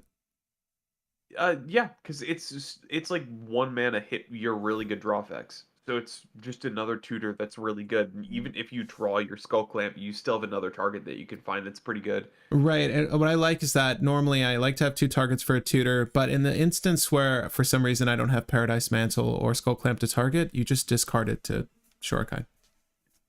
That's Yeah, yeah, it just makes life so much easier. Random you just run question. through your deck. And speaking of rummaging through things, Oh, I forgot. Yeah. Oh my God. Thank you for adding the transition. We got yeah. Britches, Eager Pillager. But before we get to Britches, Justin Sharp says, random question, but does anyone remember the card Prison Term? I will look it up really quick just out of curiosity. No, I do not remember this card. Whenever a creature enters the battlefield under your opponent's control, you may attach Prison Term to that card. That's cool. Anyways, Oh, first yeah. strike. Goblin Pirate 3/3. First strike. Whenever a pirate you control attacks, choose one that hasn't been chosen this turn. All right, so they're limiting us already in mono red. What do we get? Create Get a a treasure treasure. token. Target creature can't block this turn, or exile the top card of your library. You may play it this turn. So it's Your library. yeah. So it's Look, make a treasure and draw a card, and like up to one a turn. Can't do more than one. would Feels you very rather just very bad. play? Would you rather just play Ragavan in the command zone? Yeah. Honestly, I'd rather play Ragavan in the command zone. Because There's I a make lot the of mono red treasure. commanders to play. Yeah, well, sorry. Yeah, but it's like you make the treasure and you deny them. You'll deny them the whatever their card. I feel like as a pirate, specifically one who's named Eager Pillager, it doesn't make sense that you're pillaging your own deck. It would make a lot Yeah. more sense to me if this 3 CMC 3/3 first striker, which again, good stats, vanilla good, if it stole your opponent's cards.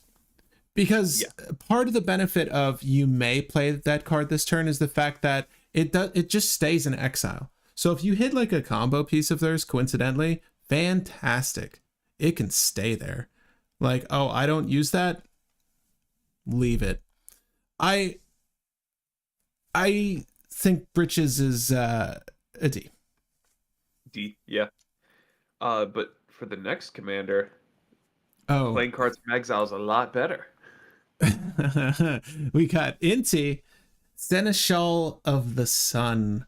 For a generic in a red 2/2 body legendary creature human knight, whenever you attack, you may discard a card. When you do, put a 1/1 counter on target attacking creature. It gains trample until end of turn. That's right. Damage is going through, baby. Whenever you discard one or more cards, exile the top card of your library. You may play that card until your next end step. That's right. So, Britches, for 2 mana, I think we're doing one better than you.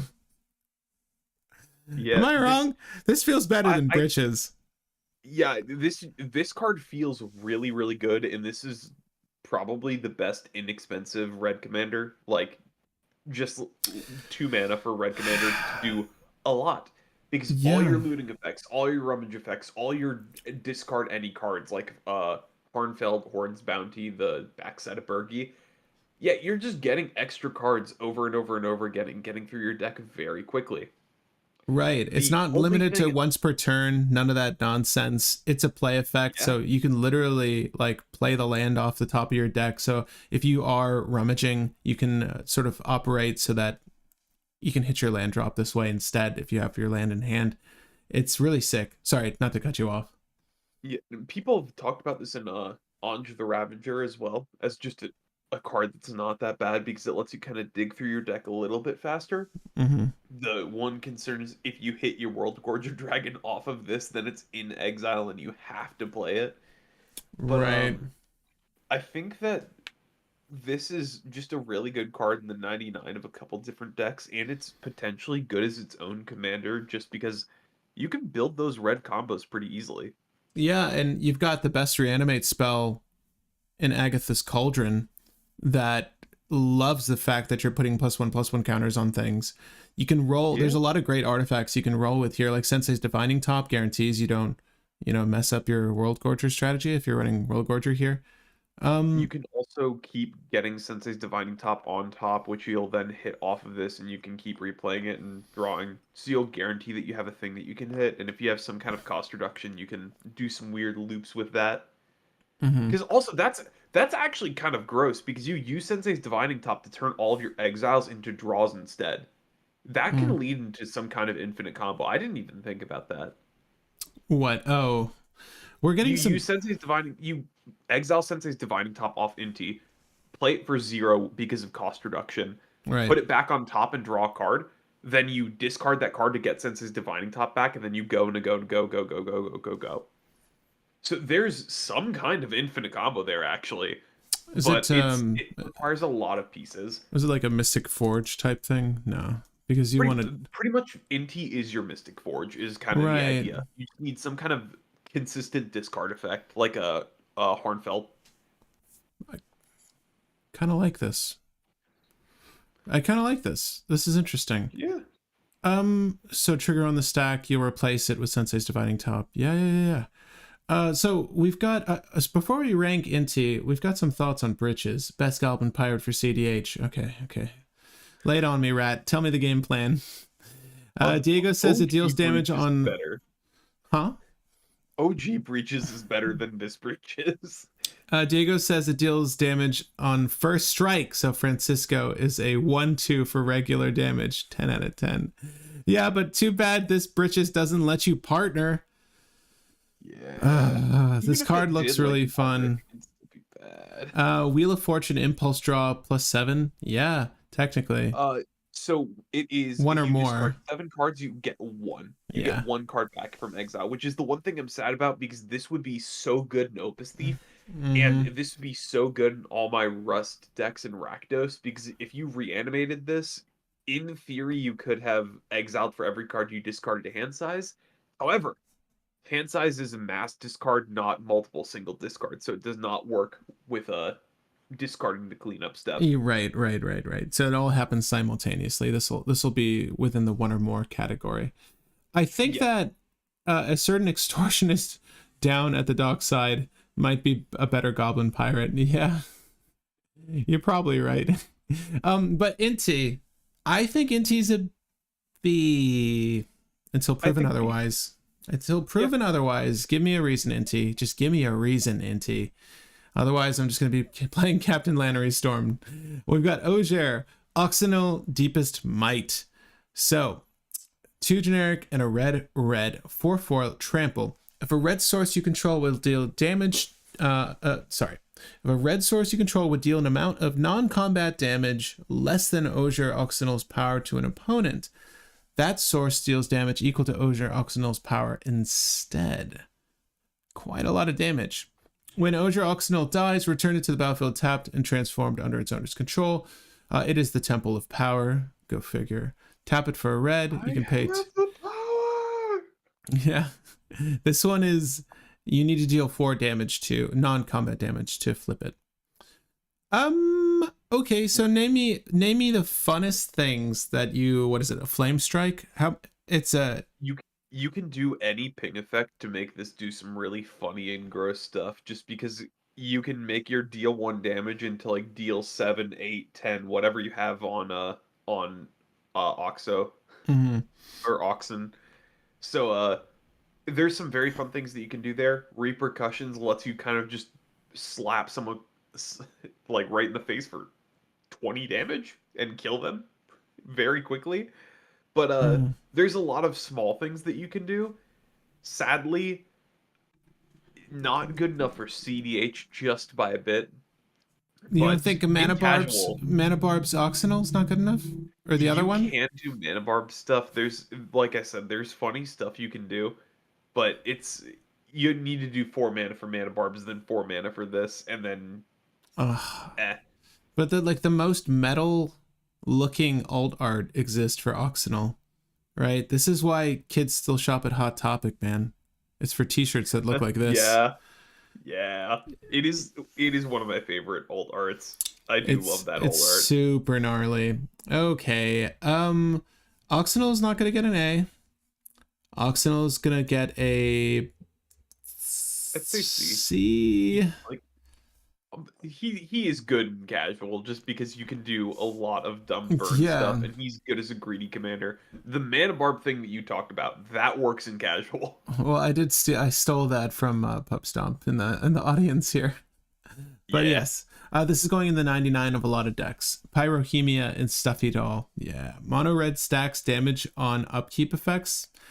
100%. I don't know if that's enough, though. I really don't think that's enough by itself. Because mono red is like, it's okay. Where would you put mono red, man?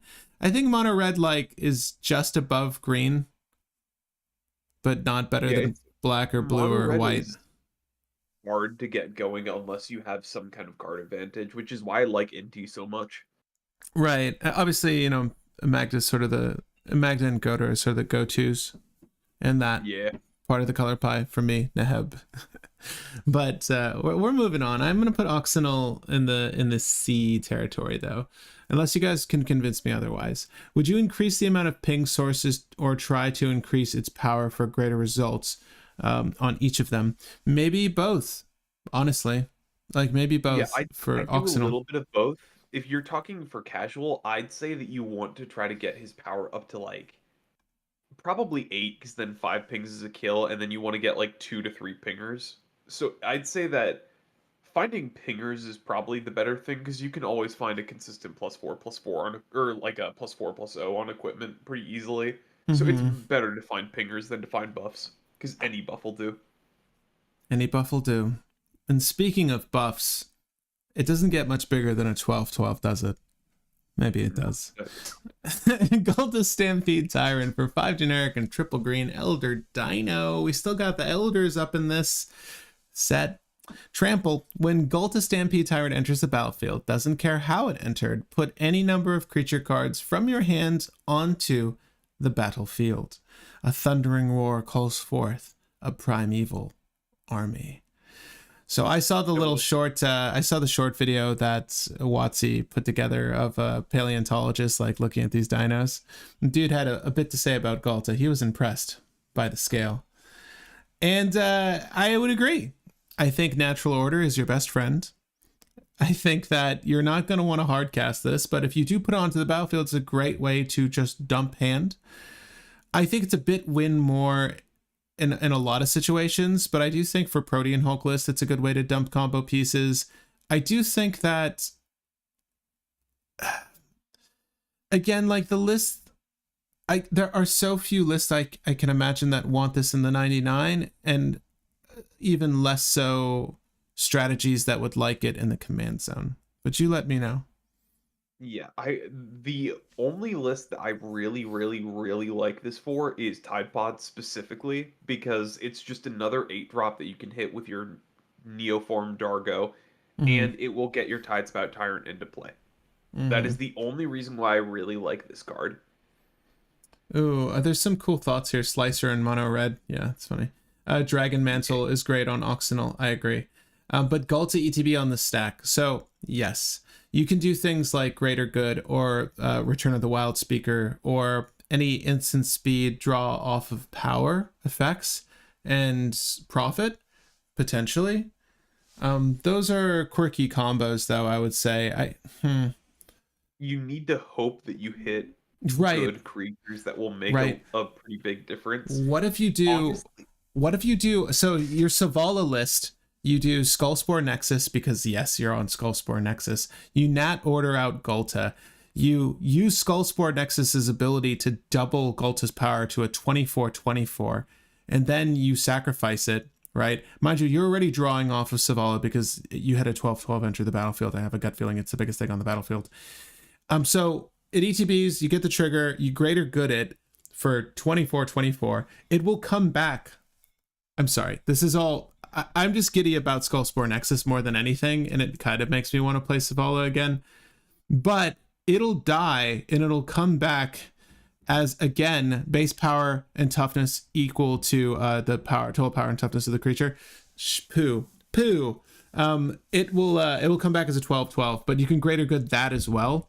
And then you get the benefit of dumping hand to either of these triggers. It's cute. Like, it does Now, work.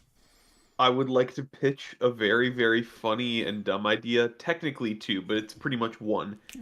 Either have like Livio Thrasios or Emil the Blessed as your commander, and you just keep flickering this, and every single time that you refill your hand, you re-trigger Golta to replay your whole hand. What was the combo card there again? I'm sorry. Either Emil the Blessed or Livio Oh, as your commander, so that you can keep flickering Golta and then something like Regal Force to reload. to reload. The Regal reload. Gulta. I think we're You in can like, put Golta kind of in D because it's like very, very niche cases in the 99 is it usable. yeah, I think it's a fun C in certain list, but as a commander itself, it's a D. By the way, Skullspore Nexus, probably my new favorite card. I don't know if it's going to bring green out of obscurity, but I like Skullspore Nexus a lot. It's a legendary artifact. Can we put it on the tier list? I wish. See, the funny thing is, I think the two cards recently that are gonna take green out of obscurity are not even green cards because Nanogen is one big one that turns your creatures into better creatures, and then Roaming Throne. Roaming Throne is the other one, and you can easily find that in green. So I'm like, those are the two. Those are the two that I think are gonna make green a good deal better. And speaking of things easily found in green, like Yisun the Wandering Bard, we have yet another bard, Huatli, Poet of Unity. For 2 generic and a green, 2/3 body, human warrior bard. A mythic rare. When Huatli, Poet of Unity enters the battlefield, search your library for a basic land, reveal it, put it into your hand. Oh, okay. Then shuffle. Pay 3 generic, Boros. So we're in Nayab. Exile Huatli. Then return it to the battlefield transformed under her owner's control. Activate only as a sorcery. Roar of the Fifth People. As this saga enters the battlefield, and after your draw step, add a lore counter and sacrifice it once it hits 4. So, create 2/3/3 green dinosaur creature tokens. Roar of the Fifth People gains creatures you control have tapped for Naya. Search your library for a dinosaur card, reveal it, put it into your hand. Again, but you're tapping for more mana, so you can get that Golta out. Don't worry. And then dinosaurs you control gain double strike and trample until the end of turn. Okay. I don't know if it just said creatures. Like, I get that she's a dino gal. She could make dinos, but I wish it was search your library for a creature and then creatures you control. Just to spread the love. Because I don't think we're going to make dinosaurs as eventful or as good, like, synergistically. I don't think that's a word, but it's like, it's not going to be the new elf tribal anytime soon. Okay. So the benefits for only dinos kind of hurts because I can't think of many dinos that I'm going to want to run in the 99 of this deck other than your, Colossal Dreadmaw, clearly. I will say that this does open up not really another combo, but a better version of an old deck that people have tried making work for a long time. This makes the Zycama Primal Calamity deck better because instead of Zycama as your commander, you use Huatli, which finds Zycama. Oh. So you're That saying is so much better because it's 3 mana, you get a basic land, and then you pay 5 mana, and then you turn you get some extra dinos, turn all of your creatures into dorks, tutor for Zycama, and have a backup beats WinCon. So that's probably better Zycama. S tier. Not S tier. I would still say it's probably like C tier, but for cEDH, I feel like that is what people will do because Zycama is a cEDH deck that a lot of people have tried getting to work because you just hit like Gaia's Cradle and a couple other lands. Right. Oh, But wow. yeah, there's potential. There's some sick old art for Huatli. Okay, so Huatli is going to go up there as a B, a If C? you want to put Watley as B, I'm fine with a B. I mean, I think C is a bit more fair because there is cEDH potential, but the whole thing is that you're literally replacing another commander for this because this Mm, tutors for the other commander. no, no, no, no, no, no. It's a C. It's a C. Yeah. It's a C if not a D in some cases. Sorry, gang. If you're any Huatley fans in the audience, I'm sorry. Okay, so we're gonna move on to speaking of dinosaurs, there's some great ones featured in this art. Osier Koslim, Deepest Growth. So 3 generic and double green for a god, 6/5 trample. Whenever Osier Koslim deals combat damage to a player, reveal that many cards from the top of your library. You may put a creature card and or card or land card among them onto the battlefield. Put the rest on the bottom of your library in a random order. When it dies, it transforms. And what is the hold up on this one? Activate only if you have the City's Blessing. Yeah, this is it's it. Are they not bringing City's Blessing back for this set? Okay, that's cool. If you guys didn't play like Ixalan or Return to Ixalan, you wouldn't care about City's Blessing. But at any rate, okay, so I like these effects. I've really tried to make these work. As often as I see these, I try to make these work. Is digging, okay, so at max, just by what we're looking at here, you can dig 6 deep and you get to cheat out a land or creature card regardless of its mana cost. It's a D. You like Sylvan Tutor or Worldly Tutor anything you want to the top and then try flipping it. That's cool. Yeah, there's like potential for it to be fantastic. Like if you get a Kodama off of this, then you start cheating in things from your hand as well. Like that's cool, but it's awkward. You're basing a lot off of RNG. What is the bomb spell? Not Craterhoof. What are you worldly tutoring to the top or Sylvan tutoring to the top? You said Kodama. Yeah, it's the issue is that green doesn't have like a really, really big bomb creature. I think Cultivator Colossus is the biggest bomb we have right now. And it's still not good unless you build around it. So where are you at? I'd say it's kind of a D. Kind of a T. Yeah, but not in like the fun way that Gulta was. No. No. But speaking of D's, wait for Abuelo to. Never mind. Let's not do this. Okay, Abuelo Ancestral Echo for a generic in Azorius. I actually like Abuelo quite a bit. So out of respect, I will refrain from the D's joke. 2/2 legendary creature, Spirit, Flying Ward 2 for generic in Azorius. Exile another target creature or artifact you control. My 2 favorite things. Return it to the battlefield under its owner's control at the beginning of the next end step.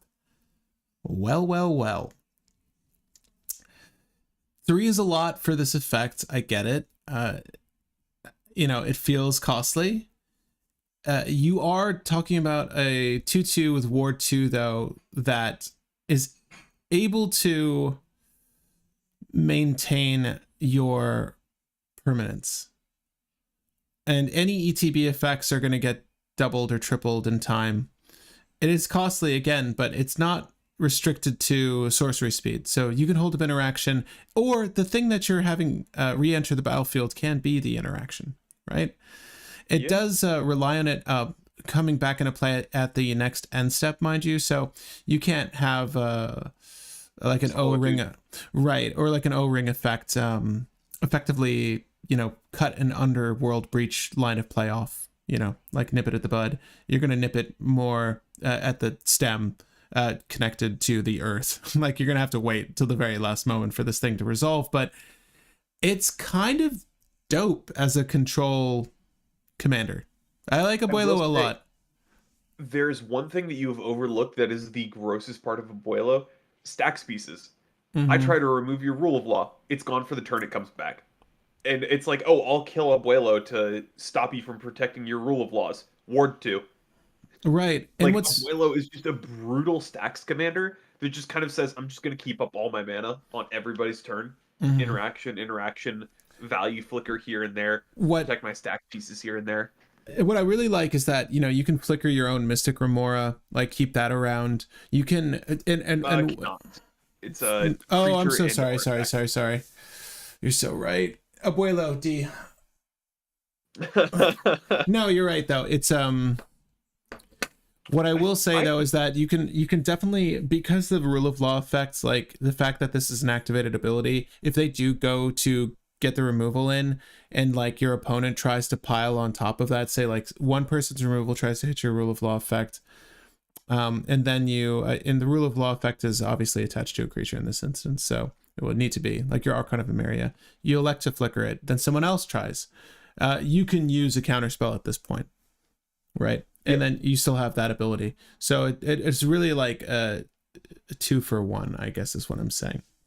I also love Costly. that just right before your turn, you can just say, I'm going to pay 6 to remove my Trinisphere and Rule of Law effect. They're going to come back on the next end step, which is my end step, so I don't have to deal with them for my entire turn. Right, It's right, like a right. mini Urza. Right. So what Will's saying is like you wait till your opponent's end step to activate the ability, and then next end step would be your turn. So if you did have some sort of combo in mind for the deck, which Azorius, what is the best 1-2 punch in Azorius, would you say? It's either Thoracle with that thing that flips your deck in your graveyard, Right. or it's like Dramatic Scepter, Mm-hmm. or it is a Sensei's Top thing. Which is kind of funny because Dramatic Scepter, the one issue I find running Isochron loops is the fact that you feel weird about playing Isochron Scepter for any value, right? Like you're not going to want to drop Isochron Scepter just to tack a counterspell onto it when you're trying to rely on it for infinite mana in most cases. But Abuelo lets you reinitiate what is attached to Isochron Scepter, which is really good, man. I don't know. I feel so. Bloodblade is saying that I would argue A for this bad boy. Well, let's hear your argument. I'm kind of there with you though. Like I feel like you could, Yeah. as a stacks commander, this is not bad. I honestly think that you can make a build around competitive list for this. I could see Yeah. Abuelo being played. Like there's value lines, there's stacks lines, and you can do some really dumb control things using some of the Fiend Hunter effects by flickering it in response to it re-entering so that you permanently remove some things. There's a lot that you can do. I'd agree, A. There's just so much awesome value that you can do with Abuelo. A for Abuelo. And speaking Yeah. of A's, Aquali, the Seething Tower, is not to be outdone. For 3/3, Fungus, descend 4. As long as there are 4 or more permanent cards in your graveyard, Aquali, the Seething Tower gets +2/+2 and has trample. Descend 8. As long as there are 8 or more permanent cards in your graveyard, Aquali gets +2/+2 and can't be blocked by more than one creature. So menace or can't be blocked by more than one creature. So it's the opposite, I guess, the inverse. Yeah, it's dueling, as I like to call it. It has to 1v1 if anything. So it's a 7/7 with trample and dueling, which is not bad for 3 mana. Getting 8 Mm-hmm. permanents in your graveyard can Not sometimes difficult. be a little bit hard. I think a Golgari, you should be able to get there okay, but Well, the eh. issue is Descend is permanents in your graveyard, not just cards. So your instant sorceries, they don't count. It has to be specifically permanents. It won't be impossible. Like you will consistently get to 8 throughout your game, but the thing is you're not going to get there by like turn 3 usually. It's going to take a little bit more than that. This is just D. It's a Voltron commander that requires setup to get to the Voltron point. Feels kind of bad. I'm gonna say D. I don't disagree. And Speaking of Voltron commanders, but changing the topic to actual good ones, we have Amelia Benevolent. I don't know how to pronounce that last word. Benavide Argeir? Agir. Gear. Thank you. Benavide Agir. Uh, but a white and a black for a legendary creature, vampire scout with 2 power, 2 toughness, and ward pay 3 life. Mm. Whenever you gain life, this explores. Then destroy all other creatures if this creature's power is 20 on the dot. Uh, Gain Life Explore, which is +1/+1 counters and land draw. It fills up your graveyard, which is really good for reanimator strategies. It has Ward, which can protect you pretty well. And if you have any kind of life gain build for the deck, you can usually stack a bunch of 1 life gain effects with Soul Sisters effects or anything like that to get a lot of explore triggers. It's going to be like a 2-mana 7/7 pretty quickly. I honestly really like Amalia a lot. Like, yeah, I'm always looking for the life gain synergy cards, the things that will really benefit from the effects that just say gain 1 life for doing whatever you did, and a majority of them fit into white. So now you have a real excuse to run them, because making her buff and destroying all other creatures, pretty legit. You know, are you going to be able to do this in an instance? It's interesting. Like, as soon as you get to 19 power, I think all eyes are probably, yeah, right. People are going to be looking at her a little differently. And really quick, if you have her at 19 power, people are already probably thinking themselves because you have a 19/19 commander. 20 is a lot. I guess what I'm saying is 20 is a lot. So, mind you, though, like, you don't need to rely on solely a +1/+1 counter gain. Like, you can have equipment that gets her there. Oh, what's funny though is you do need to rely on the life gain trigger, but it's interesting if you were to temporarily buff her with a piece of equipment and then gain life, you can activate this, right? To if you have exactly 20 power. Yeah, there's another card, Inferno the Star Mounts, which is a commander that does a similar thing.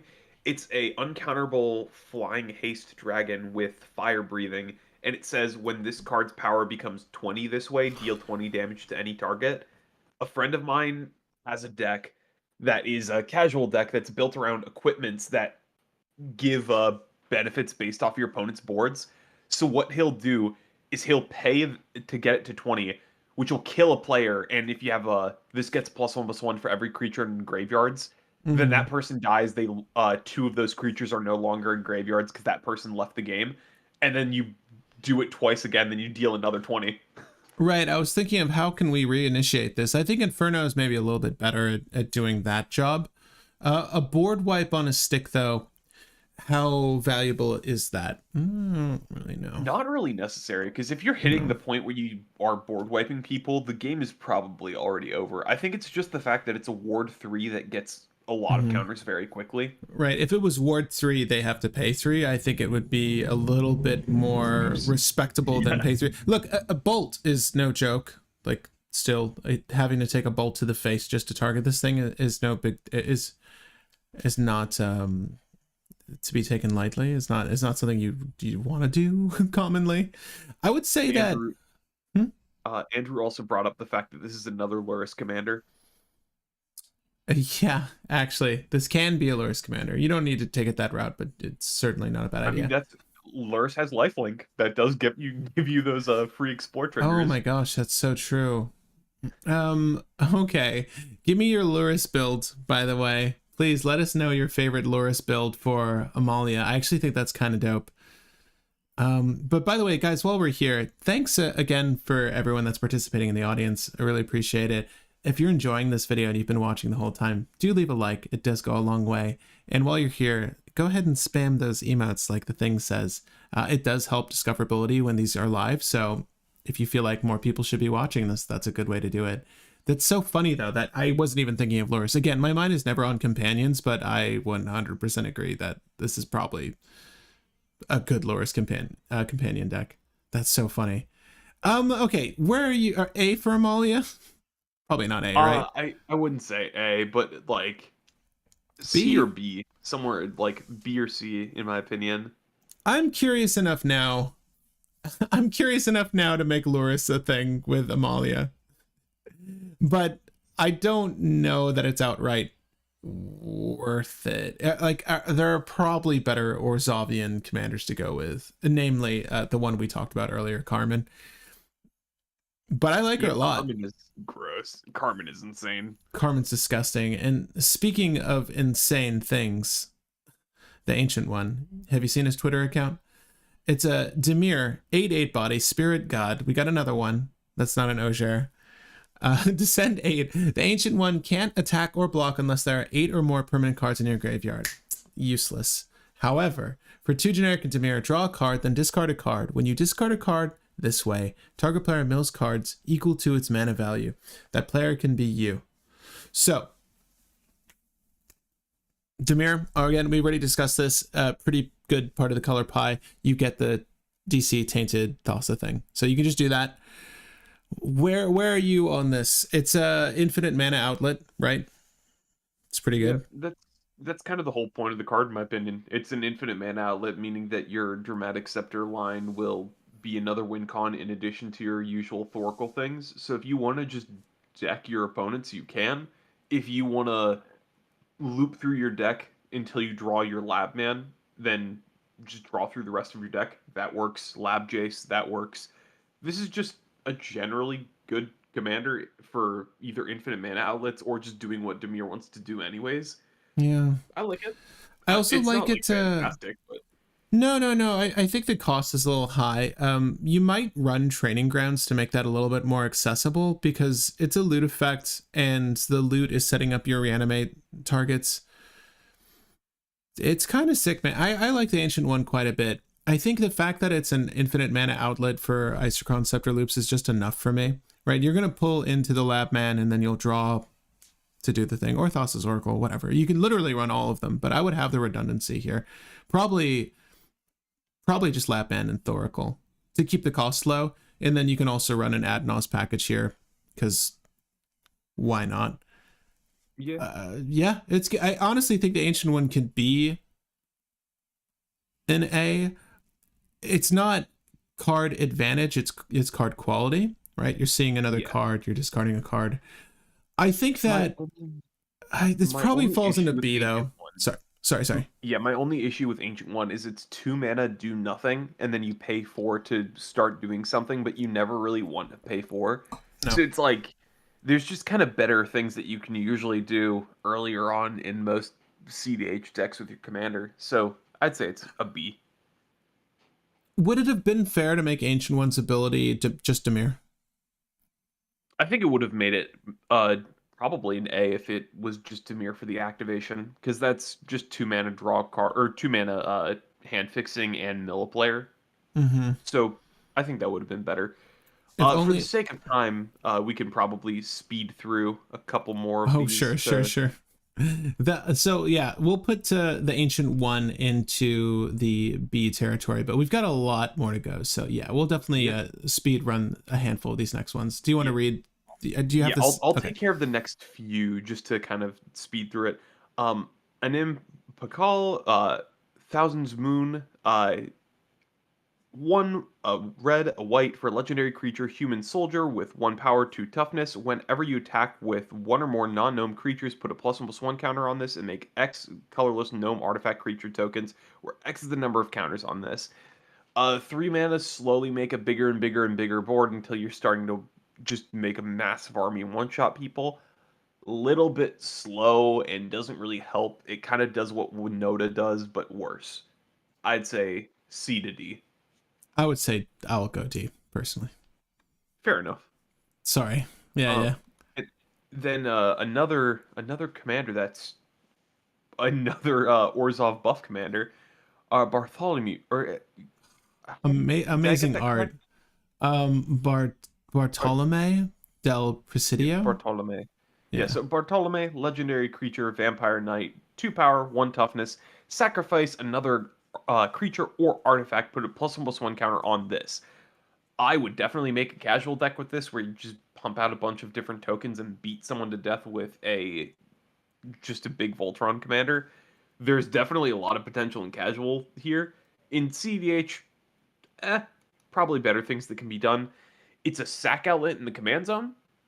I don't know how useful that is specifically in these colors, at least. I know if you're in green, that means Yeah. Protean Hulk, but yeah. Second artifact though, man. That's gonna come in handy Yeah, one day. second artifact's cool. I'd say C, just because you can make him very big very quick. I'm gonna bump our Boros legend up to C, and I'll put Bartolome in C as well. I think that's fair. Fair magic. All right. Okay. Um. But cap. Cap arrow. Dang, holy crap. Caparocti Sunborn. Yeah. Caparocti Sunborn is 2, a red and a white for a 4/4 legendary creature, human soldier. Whenever this attacks, you may tap 2 untapped artifacts and or creatures you control. If you do, discover 3. I've looked to try to see if there's any way that you can build this in a really stupid way with a bunch of lands to try to abuse it. There isn't. This is basically hit 1 extra free card every turn. Eh. It's kind of a D. Kind of a D, or is it a D? It's a D. Okay. Yeah, I can agree with that. I can agree with that. Now we got Captain Storm, not Captain Lannery Storm, but Captain Storm. Yeah. Because Mina Raider, and it's a blue, red, legendary creature, human, pirate, 2 power, 2 toughness. Whenever an artifact enters the battlefield under your control, put a +1/+1 counter on target pirate you control. Dockside Not a lot to say Extortionist. here. Hit the mother Yeah, load. Dockside Extortionists get a lot of counters on stuff for free. It can do some fun things. If there's a way to remove +1/+1 counters to make artifacts, there's an infinite here.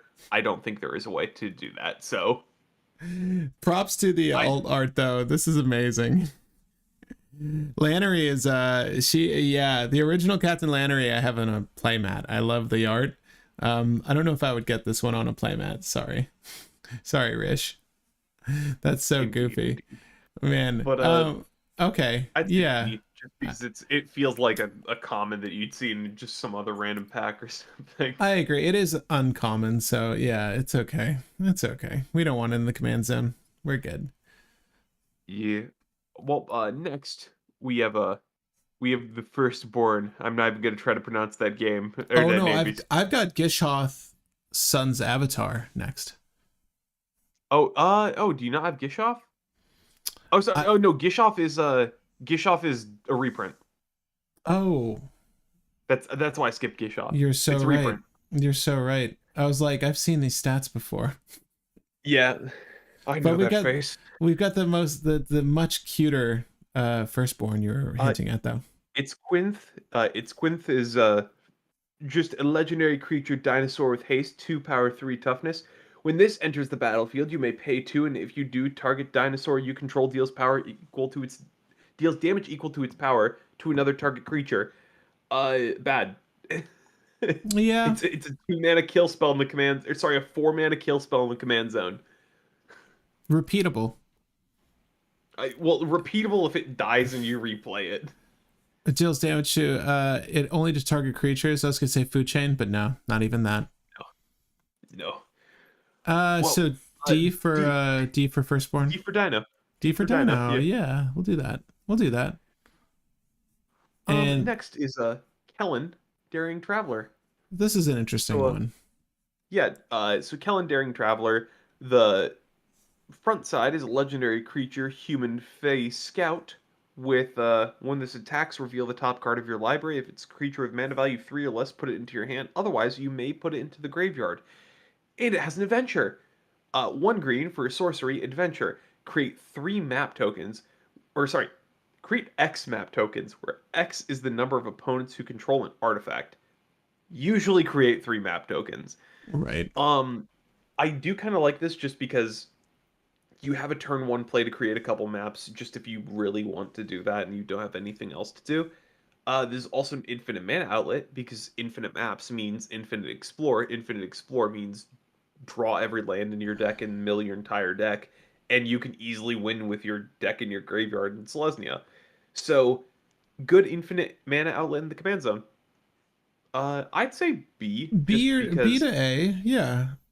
Yeah, my issue is Selesnya doesn't have great infinite mana outlets yet, No. or infinite mana generation yet. No. So Selesnya can get there. Selesnya has a harder time of getting there. If Selesnya had a couple extra ways of making infinite mana that are kind of easy and clean, I'd say A, Yeah, and then but you have your payoff in the command zone. Yeah, I like yeah. it. I think that this Kellen. I wish this Kellen was the Boros, the Boros one, because then you'd have Underworld breach lines and life would be so much easier. But that's okay. Yeah. That's okay. It gets a B for me.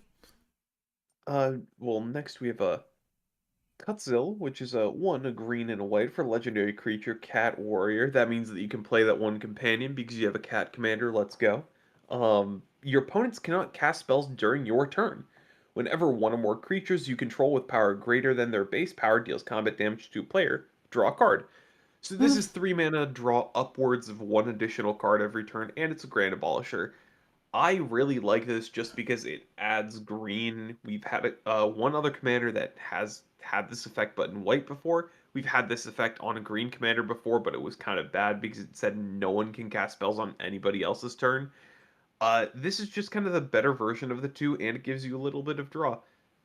I think that this is kind of a B, because if you do have any kind of combo, no one can really respond to you, so you get clean wins, and people aren't going to try to kill this. What's the name of that Uh, companion again? I cannot remember. Hold on. I'll Kira? find it. Kira? I can't spell it.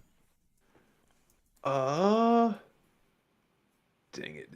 It's so much harder now. The Doctor's Companion is a thing.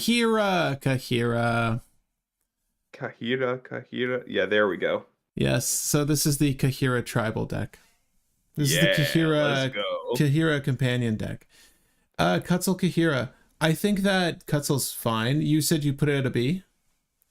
Yeah, I'd say like Cutzel can make a B because it's protection for combo. It's a little bit of draw. I wish it wasn't one or more for that second effect, but would be a little bit scary if it did everything that you'd want. Yeah.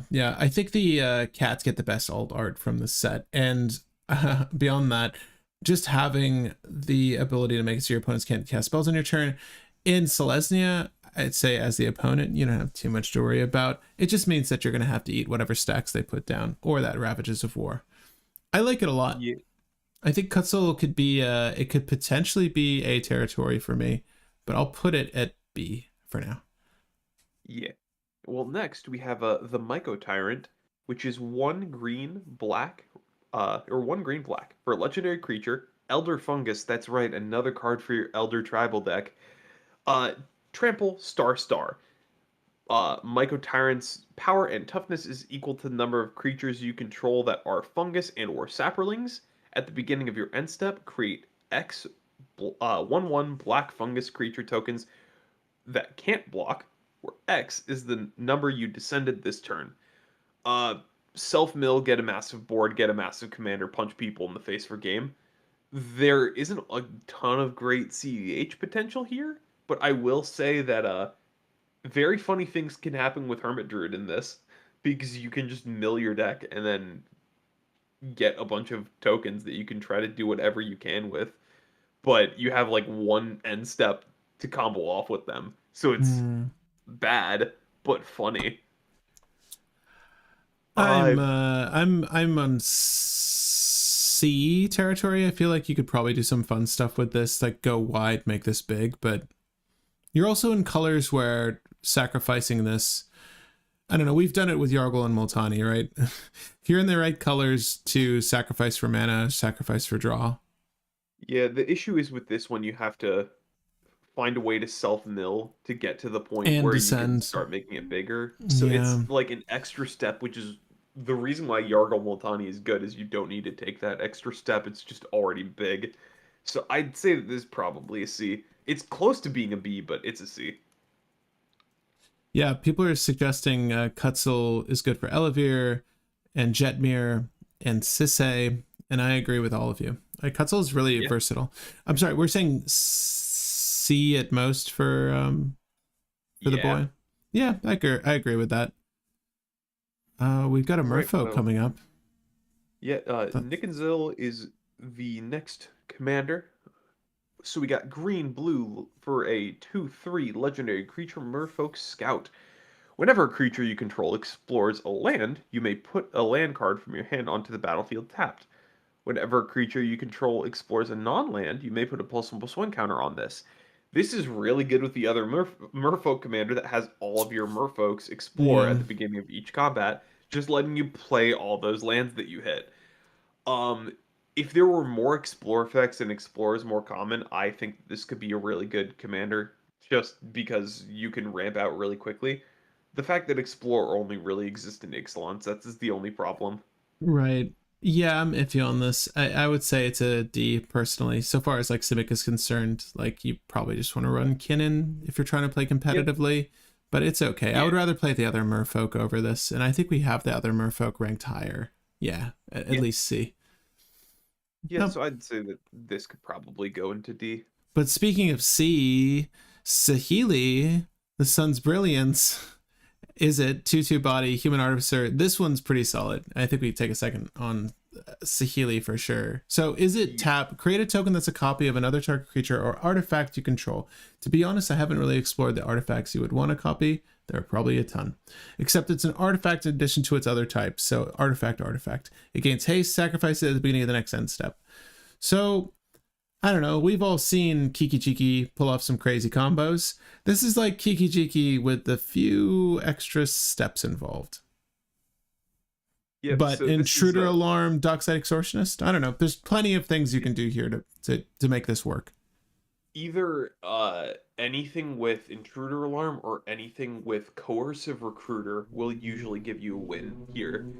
You just need to be able to have a way of making a little bit of mana off of your creatures, and then you're good after that. Mm, The fact that this is just kind of a cheaper Kiki Jiki means that you can grind out a lot more value and you can do some really crazy things. And the fact that this hits your artifacts as well means that you can just get those really useful pieces. hmm I will say, it is hilarious that on somebody else's end step or on an end step before someone else's turn, you can make another copy of your stacks artifact to make someone's life miserable. Yeah. Someone's Um, saying Ugin's Nexus. so Ugin's Nexus doesn't work, but I wish it did.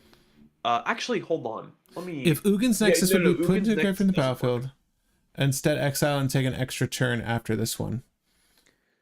So yeah, Ugin's Nexus doesn't work because you'd have to sacrifice one of them, which would then trigger the extra turn thing, but would be prevented by the Ugin's Nexus that you have in play. If a player would So begin an extra turn, right?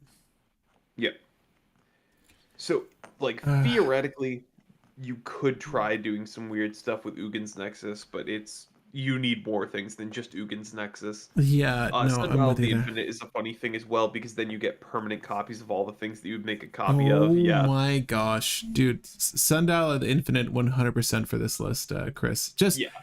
because, I mean, copying a Soul Ring, like, what's better than just maintaining the Soul Ring, right? Or whatever you're copying. Like, so far as value artifacts are concerned, I can only think of so many that are great. Obviously, Coveted Jewel is extremely dope. Yeah, there's anything that draws, any artifact that's going to draw, or has a really good ETB effect. Yeah, That like doesn't work. Dockside Extortionist, you just copy a Dockside every single turn for the rest of the Right. game. I think that alone is really solid, and the fact that it combos again with Intruder Alarm is great. There are a few other combos here as well. Thinking of anything off the top of your head, I think there's at least Coerc- like, Coercive Recruiter is probably the best thing that you can get that's relatively easy to find. Because if you make a Coercive Recruiter that's going to untap Saheeli, then you make another Coercive Recruiter which is going to untap Saheeli and something else. Then you make another Coercive Recruiter which is going to untap Saheeli and two things, then Saheeli and three things, then Saheeli and four things. mhm. So you're just constantly untapping everything and untapping more and more things. If you have any dork that makes a like any color, you're good. You're golden. Or I guess artifact, right? If you're copying artifact, wait up, only You're copying gains control, Coercive Recruiter. right? But the coercive recruiter only hits target creature. Okay. It's not like a zealous conscripts and stealing permanents or something. Enters the battlefield under control, gain control of target creature until end of turn. Yeah. Theoretically, you could make a you could untap Saheeli multiple times and then copy your Gilded Lotus or something in between that. hmm But that would require a Gilded Lotus or Chromatic Orrery in play for that. Man, I'm pretty. high on Saheeli. I would say Saheeli's an A. Yeah, I think Saheeli could be an A. And And definitely, I will hmm? give you the next one because I feel like you are a little bit more in tune with the next one than I am. Sure. Sovereign Okonek Ahau. So if you guys didn't see the live stream deck tech we did the other day, I'll encourage you to check it out. It's a VOD here on the channel and it's time stamped for you. So skip ahead to wherever you want to go. It was, again, one of the harder decks for me to cut. We had 132 cards. There's a lot of stuff you want on the list. And honestly, I think it does okay. So 2 generic and Selesnya, 3/4 Cat Noble, Ward 2. Honestly, really good. Love seeing Ward on legendary creatures. Whenever Sovereign Okanekahau attacks, you for each creature you control with power greater than that creature's base power, put a +1/+1 counter on that creature equal to the difference. So the whole goal here is to go wide with Hate Bears, run anthems, multiply, multiply, multiply every single one of those things. I've got to say, Court of Garenbrig, amazing in this list. The Flowering of the White Tree, amazing in this list. The issue is, though, your starting hand wants a lot of things in it. You want to have a balance, like you want a density of Hate Bears and Anthems to get the ball rolling on Sovereign, but you also want lands and fast mana or dorks to play Sovereign or any of your other things, right? So it's a very difficult deck to pilot, I would say, and I think that the blueprint, it's one of the first times I've done a deck tech on the channel where I feel like most of the time we're like 90% of the way there, and you can just do a little bit to get the ball rolling on making it more competitive. I would say I felt like I was 75% with Sovereign. I feel like there is a lot more to tweak to the list we built, and I think there's more potential to the deck. But I think baseline, it's probably just a B. It's going to be, it'll take a lot to get it to A territory to be more competitive. But if you can get it there, I think it's pretty solid. Like once you get the playtesting we did, it actually, we're making a lot of assumptions, obviously, with the playtesting, but you can get really powerful creatures on board very easily. But thoughts, Will? Uh, you kind of covered everything because I was there for the live stream. I saw all that stuff. You just need to be able to hit your buffs and hit your creatures that you want to buff. I would put Sovereign in B. I think it'll be very good in casual, and I think you could situationally viable in a competitive table. I think that, if you and another person were running stacks, that would be amazing. You two are going to have a field day at that table. Like, Yeah. but mind you, it's not really good in a grindy situation unless you can hit some form of draw utility as well. So there's a lot to work with here, but I think it is fine. Yeah. Also, I'll take the last 3 legendaries just because oh sure. they're not too notable and we can just blast through them very quickly. Um, but Ukbenbach is the Nice pronunciation. I like that. thank you. Yeah. 3 blue black for a legendary creature skeleton horror with 6 power and 4 toughness. Vigilance, Menace, Descend 8 for 4 blue black, return Ukbenbach to the or Ukbenbach from the graveyard to the battlefield with a finality counter on it, activate only as a sorcery. So, this is just a thing with stats and keywords, and it can come back. It's not anything notable, not anything too powerful. It is probably just a D. Yeah, Ukbin back D seems fair to me. Sorry, Ukbin back. Got a lot of legends from this set, by the way. Just want to point that out. Yeah. Well, it's kind of because we had 3 sets together. Technically, yeah. But we have the return of everybody's favorite vampire man's Vito. So, legendary creature, vampire demon. He's a demon now. He is Ooh, a 4/4 upgraded. flying. Yeah, he's a 4/4 flyer that says whenever you sacrifice another permanent for the first time, gain 2 life. For the second time, each opponent loses 2 life. For the third time, you create a 4/3 white-black vampire demon with flying. So Vito is just kind of like that 4-color Omnath, but vampires does a little bit of draining and stuff. He's kind of a D because I feel like there's better sack fodder things that you can do instead of him, and the fact that it's if you sacrifice 4 things, it does nothing feels bad. So he's not even an outlet. I'm 100% with you on D. I think the other veto is better. At least it Yeah. has like a 2-card combo, you know, in the And command zone. finally from the base set, Zoyawa. So 1 black, 1 red for legendary creature, Goblin Warlock with 2 power, 2 toughness, Death Touch. At the beginning of your end step, if you descended, each opponent may discard a card or sacrifice a permanent, and Zoyawa deals 3 damage to each opponent who didn't. Um, Okay. punch people. Crack a That's it. fetch. He Crack a punched people. fetch if you descended this turn at the beginning of your end step. Okay. Not really notable, not really great. Nothing to really note there. You don't like it as a at the beginning of your end step if you descended this turn. Okay, so I don't know. You could sacrifice. They can be tokens. So your treasures. I wish it was every end step. Obviously. Yeah, it's fine. If it was every end step, it would be really good. Yeah, it would be a little bit more interesting, yeah. It was then you just like dockside and hold my treasures. I'll faithless looting to end my turn with a treasure, and then I'll I don't know save like interaction or something off turn. It's doing a thing. It's doing a thing. Will what more did you want from this little He's goblin warlock? trying. He's can't you see he's trying? Look at that face. That's the face of someone who's really trying. This looks like the Gurmag, the angler fish. He's so cute. Yeah. Oh, I like Zoyoa. Descend can't be tokens. Never mind. D. Yeah. Sorry. Evanissimo, you're absolutely right. You descended if a permanent card was put into your graveyard from anywhere. Does that not consider tokens? Okay. Because token is not a card. A permanent card. Yeah. All right, D. Sorry, buddy. Well, man, I kind of want to put it in C. I feel like you could still do a thing with it. Well, you really can't. Like, you descend, and then each opponent has the choice of discarding a card or sacking a permanent or taking 3 damage. They're just gonna take 3 every single time. Yeah. All right, D. Or the Adnos deck is gonna discard their Razaketh. Yeah.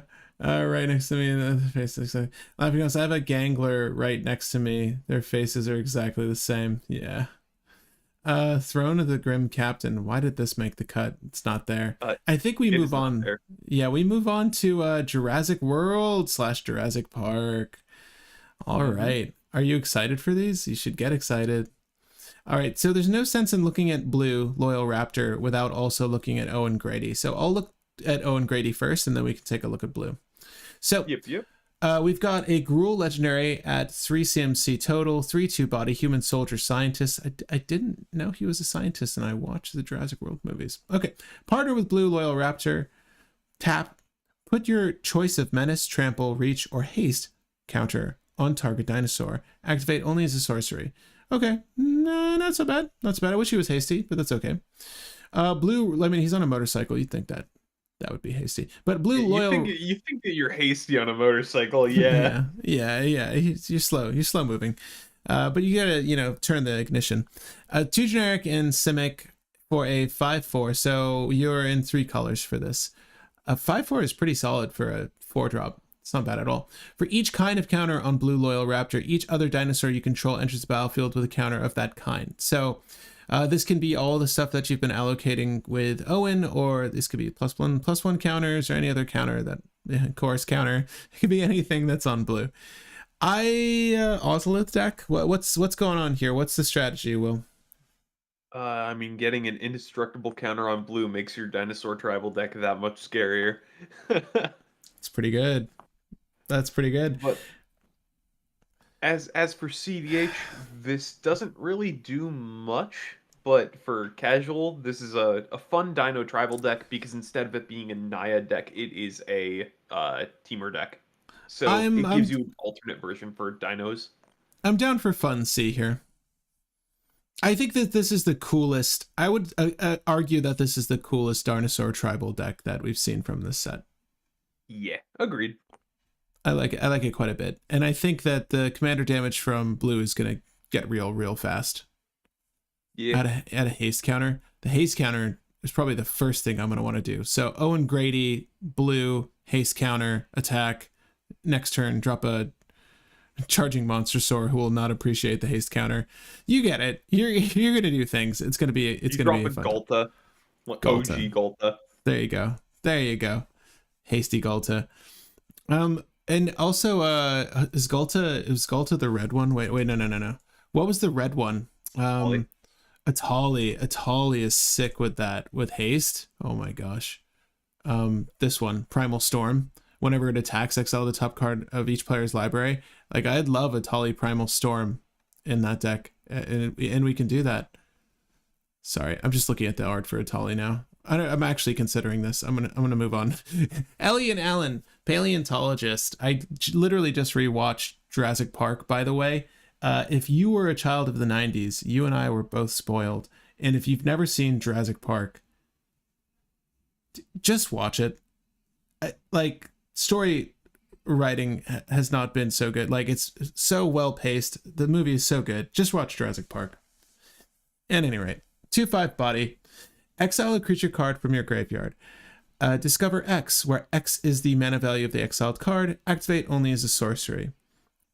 So Discover is exile cards from the top of your library until you exile a non-land card with that mana value or less. So it's almost like Cascade. Cast it without paying its mana cost or put it into your hand. Put the rest on the bottom in a random order. All right, what is the Ellie and Allen combo? Well, you can find the, what is it, Gaia's Blessing or whatever. I can't remember. The green suspend Yawgmoth's Will, if you really want. Right. So you can consistently hit that by exiling your Ornithopter from graveyard. Guy's Outside Will. of that, there Guy's isn't Will. any kind of major. I can't remember. It may not be Gaia's Will. It's Gaia's something, I think. The if a card would be put into your graveyard from anywhere this turn, exile it instead. Until your turn, you may play lands and cast spells from your graveyard. So what you're talking about? Yep, that one. So you could do that. You can do the 0 mana balance. You can do the ancestral visions. There's a lot of different things that you can do for this to just kind of hit them consistently. But honestly, I think the fact that they can just kind of keep rolling into more things is kind of useful, because if you just keep exiling 3 CMC creatures, you'll hit something that's 3 CMC or less. You'll either cast it for free by just tapping your commander, or you'll put it to your hand so that you can combo off later. Mm-hmm. I think it's just a good general draw setup, but there's better commanders that do this thing better. I think Chulane is just strictly better than Ellie and Allen. I would put Ellie and Allen in the fun C territory. It's just it's a good value. I think the lack of it has to be a creature you're exiling from the graveyard. You're lacking the Entomb and Unmarked Grave and Buried Alive from black. So the way you're going to get it there is any sort of loot effect that you might find in blue. It's fine. It's fine. Yeah. I don't know what the setup is. Like, maybe you go for it because, like, it doesn't... it's a non-land card, right? So, like, you get rid of a creature to really hit anything from your list. So it could be a whole variety of things. But again, like, with any top deck manipulation, you can actually hit the thing you want, cast it for free. It's not bad. I wish it wasn't limited to sorcery. But again, I would put this in the fun seek territory. Yeah. Next, we have Henry Wu. Henry Wu? Geneticist. So, black, green, blue for legendary creature, human scientist. When Henry or another human enters the battlefield under your control, exploit. Whenever a creature you control exploits a non-human creature, you may draw a card. If the exploited creature's power is 3 or greater, create a treasure. Potential infinite outlets for a couple different things. The problem is that I would recommend Food Chain, but you'd need to get the creature back into exile somehow to recast it. Mm-hmm. And you can't run Squee because you're not in red. So, probably kind of a D. Yeah, I'll put Henry Wu. Why don't turn your back on me, Henry? At least look at me when I'm talking to you. Sorry, he gets a D just for that. Yeah. However, Or look me in the eye. look me in the eye, Henry. Okay, Ian Malcolm, Chaotician. I actually quite like Ian Malcolm as a potential commander. So generic and is it for 2/2 human scientist. Whenever a player draws their second card each turn, that player exiles the top card of their library.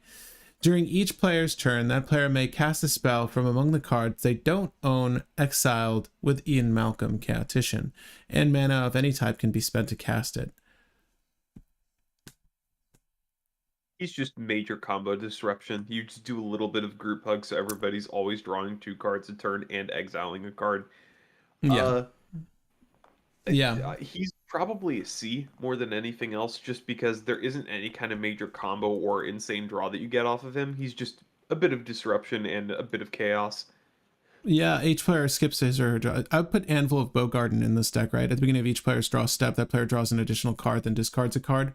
So whenever a player draws their second card each turn, it could be this counts their draw per turn. So if you did something like Anvil of Bogarden, you can very easily hit the trigger on Ian Malcolm. There's obviously a few other ways, like Will was suggesting, that you can group hug, give, draw, but I love how chaotic this deck will be. You can mess yourself up though by the same line of play, but I think the disruption will be very fun to just. I think that this is a hyper fun C. It's very much a fun C deck. I think this is awesome.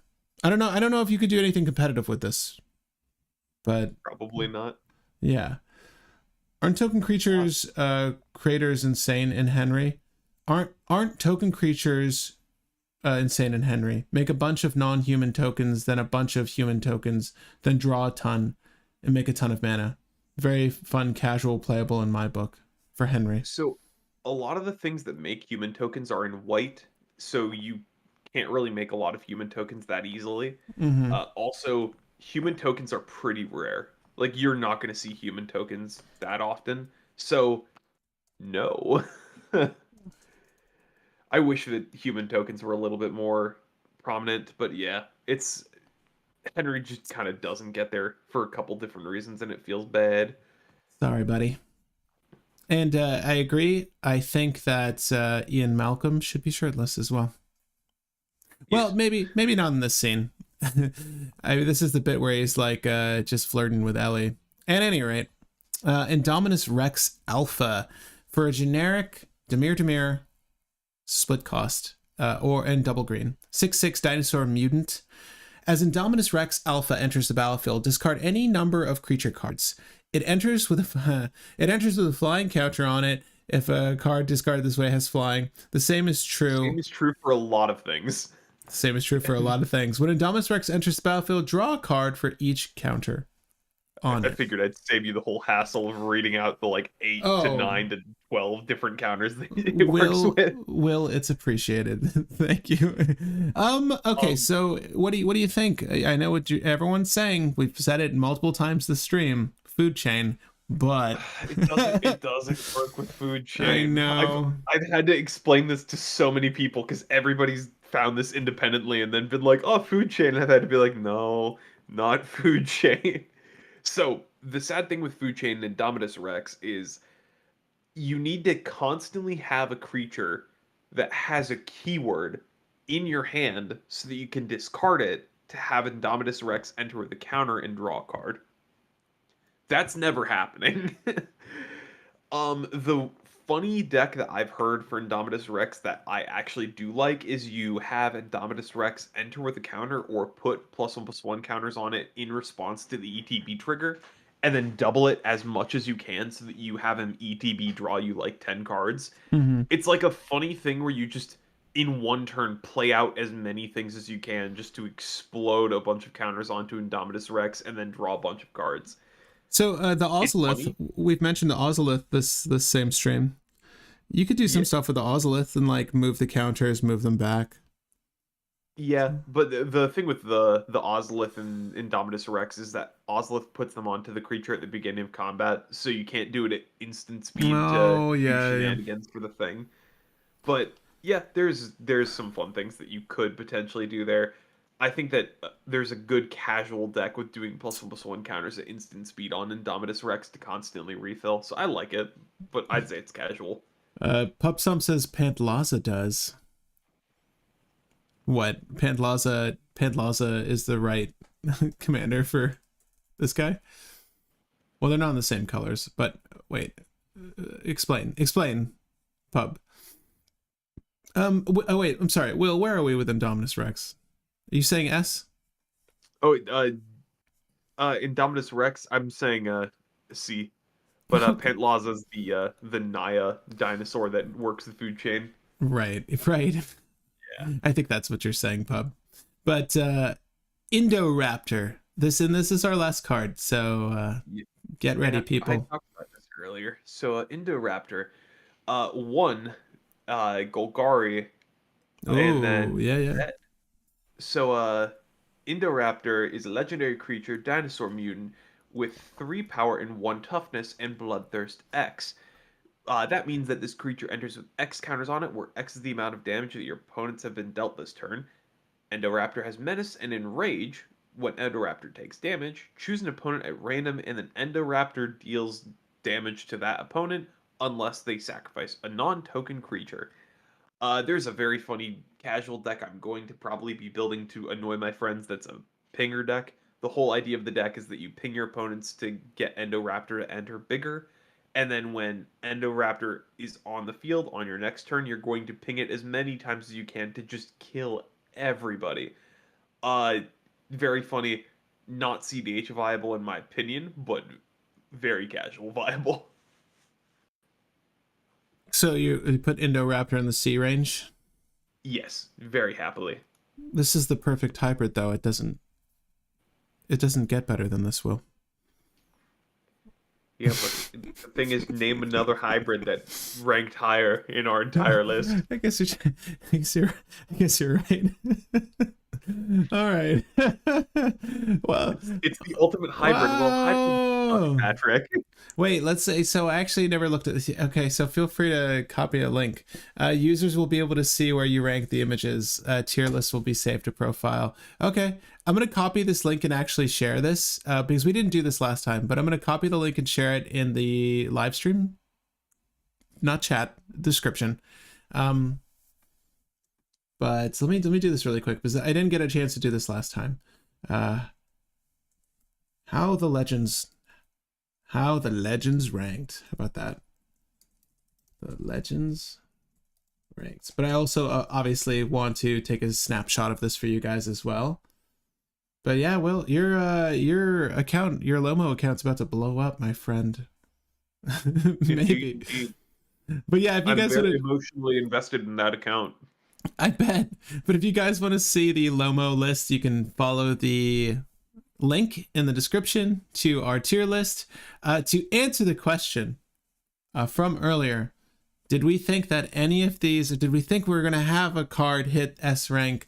Sadly, not by our estimate, but I would love to hear from you guys in the audience. Like, what, if anything, from the set do you feel like could be a immediately cEDH playable legendary?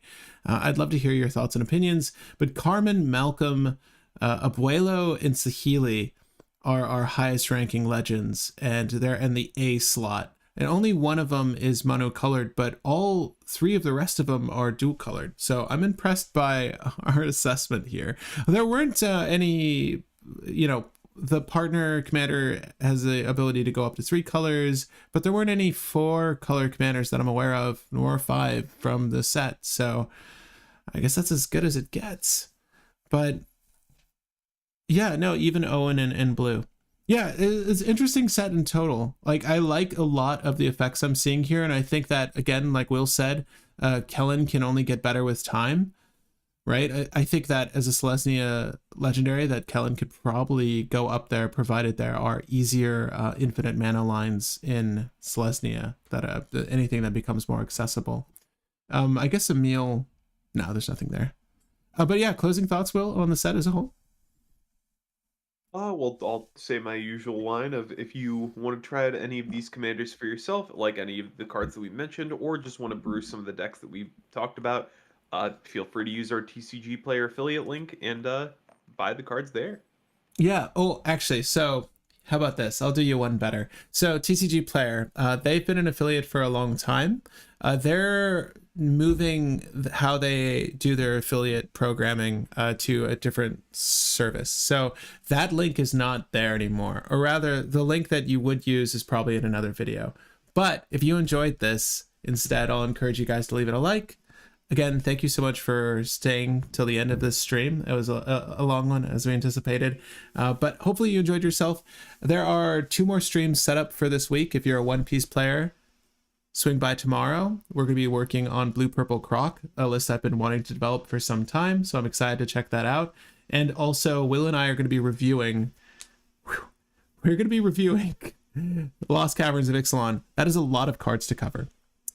We will not be discussing each card in depth. We're just going to cover the cards that you actually need from the set. So I'll definitely encourage you to swing by 10 a.m. Eastern Standard Time to the channel to check that out with Will and myself.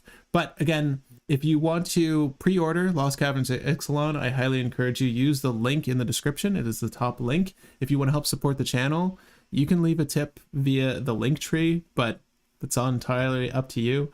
Really, the best way you can help is just liking these videos and sharing them with your friends. But yeah, I have no other thoughts on Lost Caverns of Ixalan. I'm kind of excited to crack open some of this product we were sent. I'm excited to send you the product that we were sent. But other than that, thanks guys for hanging out.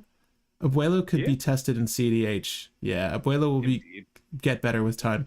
For sure. Well, I mean, for as long as Abuelo sticks around. Well, he's a spirit at this point, right? So yeah, he's good indefinitely. He ain't kicking no buckets. He'll be kicking other people's buckets. Oh no, Abuelo looks sick. I honestly think I'm really high on Azorius right now. I think Shorikai's like just turned me on to a whole new way of thinking.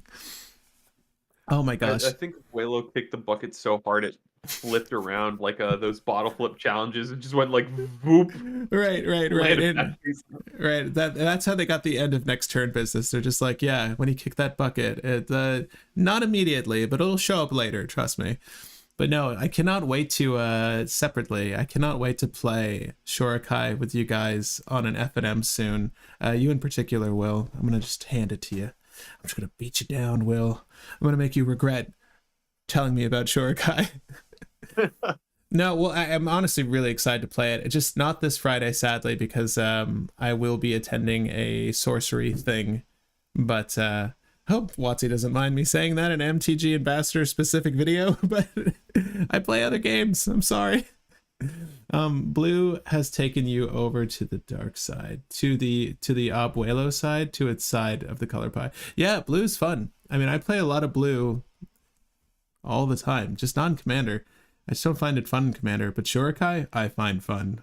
My god. Tidespout Tyrant. Aren't you going to make a Tidespout Tyrant deck, actually? Or you were thinking about it? Yeah, I already built it. It's right over there. I just need to sleeve it up and everything. Oh, that's right. Okay. So yeah, it's my my Doctor Who Tidespout Tyrant deck. My Doctor Who Polymorph deck. Yeah, next FNM, we'll see who Tidespouts first, friend. Indeed. See, I'm your deck, but I'm also running red. It's cheating.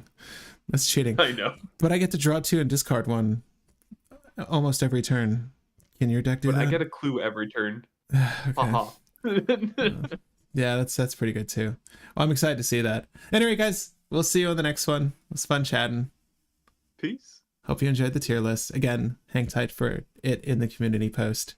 There's a lot of legend. I think this is like a record of legends from a set. Yeah. Yeah. Honestly, fair. Here. There you go.